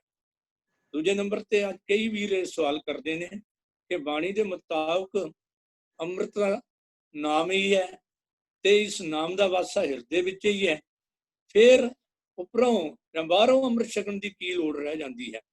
ਮੈਂ ਇਹ ਬੇਨਤੀ ਕਰ ਦੇਣੀ ਚਾਹੁੰਦਾ ਹਾਂ ਕਿ ਕਈ ਵਾਰ ਸਾਡੇ ਘਰ ਦੇ ਵਿੱਚ ਹੈਂਡ ਪੰਪ ਲੱਗਿਆ ਹੁੰਦਾ ਹੈ, ਬਹੁਤਿਆਂ ਦੇ ਹੋਣਗੇ ਜਿਹੜੇ ਸੁਣਦੇ ਵੀ, ਤੇ ਅਚਨਚੇਤ ਉਹਦਾ ਪਾਣੀ ਬੰਦ ਹੋ ਜਾਂਦਾ ਹੈ। ਔਰ ਪਾਣੀ ਬੰਦ ਹੋਣ ਦਾ ਮਕਸਦ ਇਹ ਨਹੀਂ, ਕਾਰਨ ਇਹ ਨਹੀਂ ਕਿ ਉੱਥੇ ਪਾਣੀ ਮੁੱਕ ਚੁੱਕਿਆ ਹੈ, ਨਲਕੇ ਦੇ ਵਿੱਚ ਪਾਣੀ ਹੈ, ਪਰ ਉਸ ਪਾਣੀ ਨੂੰ ਪ੍ਰਗਟ ਕਰਨ ਦੇ ਲਈ ਕਈ ਵਾਰ ਫਿਰ ਸਾਨੂੰ ਪਾਣੀ ਦਾ ਜੱਗ ਭਰ ਕੇ ਉੱਤੋਂ ਜੋ ਬੋਕੀ ਗਿੱਲੀ ਕਰਨੀ ਪੈਂਦੀ ਹੈ, ਤੇ ਜਿਉਂ ਹੀ ਬਾਹਰਲਾ ਪਾਣੀ ਜਾਂ ਕਈ ਵਾਰ ਤਾਂ ਬਹੁਤ ਵੱਡੀ ਪੱਧਰ ਤੇ ਉਹਦੇ 'ਚ ਪਾਣੀ ਪ੍ਰਵੇਸ਼ ਕਰਨਾ ਪੈਂਦਾ ਹੈ, ਤੇ ਉਹ ਪਾਣੀ ਫਿਰ ਅੰਦਰ ਜਾਣ ਦੇ ਨਾਲ ਜਦੋਂ ਫਿਰ ਹੈਂਡ ਪੰਪ ਨੂੰ ਮਾਰੀਏ ਜਾਂ ਮੋਟਰ ਚਲਾਈਏ ਤੇ ਅੰਦਰਲਾ ਪਾਣੀ ਜਿਹੜਾ ਪ੍ਰਗਟ ਹੋ ਜਾਂਦਾ ਹੈ। ਦਰਅਸਲ ਮਨੁੱਖਾ ਜਨਮ ਸਾਨੂੰ ਪ੍ਰਾਪਤ ਹੋ ਗਿਆ, ਸਾਨੂੰ ਇਸ ਗੱਲ ਦਾ ਪਤਾ ਨਹੀਂ ਕਿ ਇਹੀ ਤੇਰਾ ਅਵਸਰ, ਇਹੀ ਤੇਰੀ ਵਾਰ, ਕੱਟ ਭੀਤਰ ਤੂੰ ਦੇਖ ਵਿਚਾਰ। ਤੇ ਜ਼ਿੰਦਗੀ ਦਾ ਅਸਲੀ ਮਕਸਦ ਜਿਹੜਾ ਹੈ ਉਹ ਸੱਚੇ ਪਾਤਸ਼ਾਹ ਨੇ ਕਿਹਾ ਹੈ, ਮਾਇਆ ਕੇ ਇਸ ਸਰੀਰ ਦੇ ਅਧਿਕ ਕੰਮ ਹੈ। ਮਨੁੱਖਾ ਜਨਮ ਦੇ ਅਨੇਕਾਂ ਕੰਮ ਹੈ, ਪਰ ਸਭ ਤੋਂ ਸ਼੍ਰੋਮਣੀ ਕੰਮ ਕੀ ਹੈ ਕਿ ਅੰਮ੍ਰਿਤ ਦੀ ਪ੍ਰਾਪਤੀ ਕਰਨੀ, ਨਾਮ ਦੀ ਪ੍ਰਾਪਤੀ ਕਰਨੀ। ਇਸ ਲਈ ਸੱਚੇ ਪਾਤਸ਼ਾਹ ਨੇ ਹੁਕਮ ਕਰ ਦਿੱਤਾ ਹੈ ਕਿ ਉਹ ਨਾਮ ਨੂੰ ਅੰਦਰੋਂ ਪ੍ਰਗਟ ਕਰਨ ਵਾਸਤੇ ਗੁਰੂ ਰੂਪ 5 ਪਿਆਰੇ ਸਾਹਿਬਾਨ ਦੇ ਪਾਸ ਸਾਨੂੰ ਪੇਸ਼ ਹੋਣਾ ਪੈਣਾ ਹੈ। ਤੇ ਜਦੋਂ ਗੁਰੂ ਰੂਪ 5 ਪਿਆਰੇ ਨਾਮ ਦ੍ਰਿੜ ਕਰਵਾਉਂਦੇ ਨੇ, ਰਹਿਤ ਮਰਜ਼ਾਦਾ ਦੱਸਦੇ ਨੇ, ਉਸ ਵੇਲੇ ਹੌਲੀ ਹੌਲੀ ਉਹਦਾ ਅਭਿਆਸ ਕਰਦਿਆਂ ਹੋਇਆਂ ਅਸੀਂ ਉਸ ਨਾਮ ਪ੍ਰਾਪਤੀ ਤੇ ਪਹੁੰਚ ਜਾਂਦੇ ਹਾਂ ਤੇ ਗੁਰੂ ਦੀਆਂ ਬਖਸ਼ਿਸ਼ਾਂ ਦੇ ਪਾਤਰ ਹੋ ਜਾਂਦੇ ਨੇ। ਇਹ ਅੰਮ੍ਰਿਤ ਦੀ ਦਾਤ ਜਗਤ ਗੁਰੂ ਨਾਨਕ ਪਾਤਸ਼ਾਹ ਦੇ ਸਮੇਂ ਤੋਂ ਹੀ ਸ਼ੁਰੂ ਹੋ ਚੁੱਕੀ ਸੀ ਤੇ ਵੱਖ-ਵੱਖ ਪੜਾਵਾਂ ਦੇ ਹੁੰਦੇ ਹੋਏ ਇਹ ਅੰਮ੍ਰਿਤ ਦੀ ਦਾਤ ਜਿਹੜੀ ਹੈ ਗੁਰੂ ਗੋਬਿੰਦ ਸਿੰਘ ਜੀ ਮਹਾਰਾਜ ਤੱਕ ਪਹੁੰਚੀ ਤੇ ਗੁਰੂ ਗੋਬਿੰਦ ਸਿੰਘ ਜੀ ਮਹਾਰਾਜ ਨੇ ਪੰਥ ਨੂੰ ਅਧਿਕਾਰ ਦੇ ਦਿੱਤੇ, ਕਿਉਂਕਿ ਪਤਾ ਹੀ ਪਹਿਲਾਂ ਚਰਨਾਂ ਦਾ ਅੰਮ੍ਰਿਤ ਜਿਹੜਾ ਹੈ ਉਹਦੇ ਦੁਆਰਾ ਹੀ ਸਿੱਖੀ ਵਿੱਚ ਪ੍ਰਵੇਸ਼ ਹੁੰਦਾ ਸੀ। ਪਹਿਲਾਂ ਵੀ ਇਹ ਗੱਲ ਦੱਸੀ ਗਈ ਸੀ ਕਿ ਚਰਨ ਧੋਏ ਰਹਿਰਾਸ ਕਰ ਚਰਨਾਮਿਤ ਸਿੱਖਾਂ ਬੁਲਾਇਆ। ਚੌਥੇ ਪਾਤਸ਼ਾਹ ਦੇ ਵੇਲੇ ਜਦੋਂ ਗੁਰੂ ਰਾਮਦਾਸ ਜੀ ਗੱਦੀ ਤੇ ਬਹਿੰਦੇ ਨੇ, ਉਸ ਵੇਲੇ ਭਾਈ ਗੁਰਦਾਸ ਜੀ ਕਹਿੰਦੇ ਸਿੱਖੀ ਅਤੇ ਸੰਗਤੀ ਪਾਰ ਬ੍ਰਹਮ ਕਰ ਨਮਸਕਾਰ। ਸਿੱਖ ਤੇ ਸੰਗਤ ਇਹ ਦੋ ਸ਼ਬਦ ਕਿਉਂ ਆਏ? ਕਿਉਂਕਿ ਸੰਗਤ ਵਿੱਚ ਆਉਣ ਦਾ ਹਰ ਕਿਸੇ ਨੂੰ ਹੱਕ ਸੀ, ਕਿਸੇ ਤੇ ਪਾਬੰਦੀ ਨਹੀਂ ਸੀ। ਪਰ ਜਿਹੜੇ ਸਿੱਖ ਕਹਾਂਦੇ ਉਹ ਖੰਡੇਵਟ, ਉਹ ਚਰਨਾਂ ਦਾ ਅੰਮ੍ਰਿਤ ਲੈ ਕੇ ਹੀ ਉਹ ਸਿੱਖ ਸਜਦੇ ਸਨ ਤੇ ਸਿੱਖੀ ਵਿੱਚ ਪ੍ਰਵੇਸ਼ ਕਰ ਚੁੱਕੇ ਸਨ। ਸੋ ਸਿੱਖਾਂ ਨੇ ਅਤੇ ਸੰਗਤ ਨੇ ਗੁਰੂ ਰਾਮਦਾਸ ਜੀ ਨੂੰ ਪਰਮੇਸ਼ਰ ਜਾਣ ਕੇ ਅਰਦਾਸ ਕੀਤੀ। ਇਹ ਦੋ ਸ਼ਬਦ ਤਾਂ ਆਏ ਨੇ ਤੇ ਇਹ ਮਰਜ਼ਾਦਾ ਜਿਹੜੀ ਹੈ ਉਹ 10ਵੇਂ ਪਾਤਸ਼ਾਹ ਤੱਕ ਚੱਲੀ। ਮਹਿਮਾ ਪ੍ਰਕਾਸ਼ ਦੀ ਮੈਂ ਘਟਨਾ ਦਿੱਤੀ ਸੀ। ਇੱਕ ਦਿਨ ਦਰਬਾਰ ਵਿੱਚ ਗੁਰੂ ਪਾਤਸ਼ਾਹ ਨੇ ਹੁਕਮ ਕੀਤਾ ਕਿ ਪਾਣੀ ਦੀ ਗਾਗਰ ਭਰ ਕੇ ਲਿਆਓ। ਪਾਣੀ ਦੀ ਗਾਗਰ ਆ ਗਈ। ਗੁਰੂ ਪਾਤਸ਼ਾਹ ਨੇ ਪੈਰ ਦੇ ਨਾਲ ਉਹਨੂੰ ਟੱਚ ਕੀਤਾ, ਅੰਗੂਠੇ ਦੇ ਨਾਲ, ਔਰ ਹੁਕਮ ਕੀਤਾ ਅਗਲਾ ਇਸ ਗਾਗਰ ਨੂੰ ਬਿਲਕੁਲ ਬੰਦ ਕਰ ਦਿਓ। ਬੰਦ ਕਰਕੇ ਇੱਕ ਬੋਰੀ ਵਿੱਚ ਪਾ ਕੇ ਸਿਉਂ ਦਿਓ ਤੇ ਉਸ ਬੋਰੀ ਨੂੰ ਚੱਕ ਕੇ ਦਰਿਆ ਸਤਲੁਜ ਦੇ ਵਿੱਚ ਇੰਨੀ ਡੂੰਘੀ ਸੁਟਾਓ ਕਿ ਮੁੜ ਕੇ ਫਿਰ ਨਿਕਲੇ ਨਾ। ਸਿੱਖਾਂ ਨੇ ਹੁਕਮ ਮੰਨਿਆ, ਸਾਰਾ ਕਾਰਵਾਈ ਕਰਤੀ। ਆ ਕੇ ਸਵਾਲ ਪੁੱਛਿਆ ਸੱਚੇ ਪਾਤਸ਼ਾਹ, ਅੱਜ ਦਾ ਰਹੱਸ ਸਾਡੀ ਸਮਝ ਨਹੀਂ ਆਇਆ। ਅੱਗੇ ਤਾਂ ਤੁਸੀਂ ਚਰਨਾਮਤ ਦੇ ਕੇ ਸਿੱਖਾਂ ਨੂੰ ਸਿੱਖ ਬਣਾ ਲੈਂਦੇ ਸੀ, ਪਰ ਅਜੇ ਕੀ ਕੀਤਾ? ਗੁਰੂ ਪਾਤਸ਼ਾਹ ਨੇ ਹੁਕਮ ਕੀਤਾ ਸੀ ਆਉਣ ਵਾਲੇ ਸਮੇਂ ਦੇ ਵਿੱਚ ਅਕਾਲ ਪੁਰਖ ਵਾਹਿਗੁਰੂ ਦੇ ਹੁਕਮ ਦੇ ਮੁਤਾਬਕ ਜੋ ਅਗਲੀ ਮਰਜ਼ਾਦਾ ਹੈ ਉਹ ਆਉਣ ਵਾਲੇ ਸਮੇਂ 'ਚ ਦੱਸੀ ਜਾਈ ਸੀ। ਸੋ 30 ਮਾਰਚ 1699 ਦੀ ਵਿਸਾਖੀ ਨੂੰ ਗੁਰੂ ਗੋਬਿੰਦ ਸਿੰਘ ਸੱਚੇ ਪਾਤਸ਼ਾਹ ਜੀ ਨੇ ਉਸ ਅੰਮ੍ਰਿਤ ਦੀ ਦਾਤ ਦੀ ਮਰਜ਼ਾਦਾ ਸਾਨੂੰ ਸਮਝਾਈ। ਅੰਮ੍ਰਿਤ ਹੈ ਕਿ ਇਹ ਚਿੱਤ ਰੱਖਣਾ, ਇਹ ਦਰਅਸਲ ਇੱਕ ਪ੍ਰਣ ਹੈ ਜੋ ਸਿੱਖ ਨੇ ਗੁਰੂ ਗ੍ਰੰਥ ਤੇ ਗੁਰੂ ਪੰਥ ਦੇ ਸਾਹਮਣੇ ਹਾਜ਼ਰ ਹੋ ਕੇ ਇੱਕ ਪ੍ਰਣ ਕਰਨਾ ਹੈ ਕਿ ਗੁਰੂ ਪਾਤਸ਼ਾਹ ਮੈਂ ਤੁਹਾਡੇ ਹੁਕਮ ਦੇ ਮੁਤਾਬਕ ਇਹਨਾਂ 4 ਬੱਜਰ ਕ੍ਰੈਤਾਂ ਤੋਂ ਬਚਾਂਗਾ। ਜਾਤ ਪਾਤ, ਊਚ ਨੀਚ, ਵਹਿਮ ਭਰਮ, ਪਖੰਡ, ਕਰਮ ਕਾਂਡ, ਮੈਂ ਸਾਰੇ ਛੱਡ ਕੇ ਜੋ ਸਿੱਖ ਰਹਿਤ ਮਰਜ਼ਾਦਾ ਵਿੱਚ ਅੰਮ੍ਰਿਤ ਸੰਸਕਾਰ ਦੇ ਨਾਮ ਥੱਲੇ ਲਿਖਿਆ ਗਿਆ ਹੈ ਉਹ ਪ੍ਰਾਣ ਕਰਕੇ ਹੀ ਸਿੱਖ ਬਣ ਸਕਦਾ ਹੈ। ਇਸ ਲਈ ਖੰਡੇ ਬਾਟੇ ਦਾ ਅੰਮ੍ਰਿਤ ਛਕਣਾ ਵੀ ਬਹੁਤ ਜ਼ਰੂਰੀ ਹੈ ਤੇ ਉਸ ਗੁਰੂ ਰੂਪ 5 ਪਿਆਰਿਆਂ ਵੱਲੋਂ ਦ੍ਰਿੜ ਕਰਵਾਇਆ ਹੋਇਆ ਨਾਮ ਤੇ ਜੀਵਨ ਜੁਗਤ ਨੂੰ ਅਪਣਾ ਕੇ ਅਸੀਂ ਨਾਮ ਦੀ ਪ੍ਰਾਪਤੀ ਕਰ ਸਕਦੇ ਹਾਂ।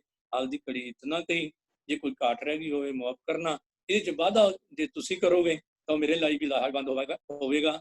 ਤੇ ਬਹੁਤ ਬਹੁਤ ਧੰਨਵਾਦ। ਵਾਹਿਗੁਰੂ ਜੀ ਕਾ ਖਾਲਸਾ, ਵਾਹਿਗੁਰੂ ਜੀ ਕੀ ਫਤਿਹ। ਇਹ ਸਵਾਲ ਜੋ ਹੈ ਇਹ ਬੜਾ ਵਿਸ਼ਾਲ ਹੈ, ਪਰ ਇਹਦੇ ਲਈ ਪੂਰਾ ਲੇਖ ਜਾਂ ਪੂਰਾ ਲੈਕਚਰ ਚਾਹੀਦਾ ਹੈ। ਪਰ ਪ੍ਰਿੰਸੀਪਲ ਸਾਹਿਬ ਨੇ ਬੜੇ ਹੀ ਸੁੰਦਰ ਤਰੀਕੇ ਨਾਲ ਇਹਨਾਂ ਲਫ਼ਜ਼ਾਂ ਵਿੱਚ ਕਰਕੇ ਸਾਨੂੰ ਇਹਦਾ ਜੋ ਕਰਕਸ ਹੈ ਜੋ ਉਹ ਸਾਨੂੰ ਸਮਝਾ ਦਿੱਤਾ ਹੈ। ਔਰ ਮੈਂ ਬੇਨਤੀ ਕਰ ਰਿਹਾ ਵੀ ਹਰ ਕੌਮ ਦਾ ਆਪੋ ਆਪਣਾ ਵਿਧੀ ਵਿਧਾਨ ਹੁੰਦਾ ਹੈ। ਤੋ ਇਸੇ ਤਰ੍ਹਾਂ ਜੋ ਆਪਣੀ ਜਿਹਨੂੰ ਆਪਾਂ ਸਿੱਖ ਕੌਮ ਕਹਿੰਦੇ ਹਾਂ, ਗੁਰੂ ਨਾਨਕ ਸਾਹਿਬ ਸੱਚੇ ਪਾਤਸ਼ਾਹ ਦੇ ਵਰਸਾਏ, ਉਹਨਾਂ ਲਈ ਇਹ ਜੋ ਖੰਡੇ ਬਾਟੇ ਦੀ ਪਹੁਲ ਹੈ, ਇਹ ਸਾਡਾ ਵਿਧੀ ਵਿਧਾਨ ਹੈ ਕਿ ਆਪਾਂ ਇਸ ਸਿੱਖ ਪੰਥ ਵਿੱਚ ਸ਼ਾਮਲ ਹੋਣਾ। ਤੋ ਸ਼ਾਮਲ ਹੋਣ ਲਈ ਜ਼ਰੂਰੀ ਹੈ, ਹਰ ਕੌਮ ਦਾ ਆਪੋ ਆਪਣਾ ਵਿਧੀ ਵਿਧਾਨ ਹੈ, ਇਸੇ ਤਰ੍ਹਾਂ ਸਾਡਾ। ਤੇ ਘੱਟੋ ਘੱਟ ਜਿਹੜੇ ਆਪਾਂ ਇਸ ਸੰਗਤ ਦੇ ਮੈਂਬਰ ਆ, ਭਾਵ ਸਿੱਖ ਪੰਥ ਦੇ ਮੈਂਬਰ ਆ, ਸਾਡੇ ਲਈ ਇਹ ਜ਼ਰੂਰੀ ਹੈ ਕਿ ਆਪਾਂ ਖੰਡੇ ਬਾਟੇ ਦੀ ਪਹੁਲ ਜਿਹੜੀ ਹੈ ਜ਼ਰੂਰ ਲੈਣੀ। ਤੋ ਸਮਾਂ ਹੋ ਗਿਆ, ਤੋ ਮੈਂ ਸਾਰੇ ਪੈਨਲ ਦੇ ਜੋ ਵੀਰ ਨੇ ਉਹਨਾਂ ਦਾ ਵੀ ਧੰਨਵਾਦ ਕਰਦਾ, ਸਾਰੀ ਸੰਗਤ ਦਾ ਵੀ ਧੰਨਵਾਦ ਕਰਦਾ। ਔਰ ਕੁਝ ਸਵਾਲ ਸਾਡੇ 2-3 ਰਹਿ ਗਏ ਨੇ, ਕਿਉਂਕਿ ਸਮਾਂ ਜਿਹੜਾ ਹੈ ਉਹ ਬੜਾ ਸੀਮਤ ਹੁੰਦਾ, 1 ਘੰਟੇ ਦਾ ਸਮਾਂ। ਤੋ ਸਵਾਲ 2-3 ਰਹਿ ਗਏ ਨੇ, ਉਹ ਕੋਸ਼ਿਸ਼ ਕੀਤੀ ਜਾਏਗੀ ਵੀ ਅਗਲੇ ਹਫ਼ਤਿਆਂ ਵਿੱਚ ਉਹਨਾਂ ਨੂੰ ਆਪਾਂ ਕਵਰ ਕਰਾਂਗੇ। ਤੇ ਜਿਨ੍ਹਾਂ ਦੇ ਸਵਾਲ ਰਹਿ ਗਏ ਨੇ ਮੈਂ ਉਹਨਾਂ ਪਾਸੋਂ ਵੀ ਖਿਮਾ ਮੰਗਦਾ।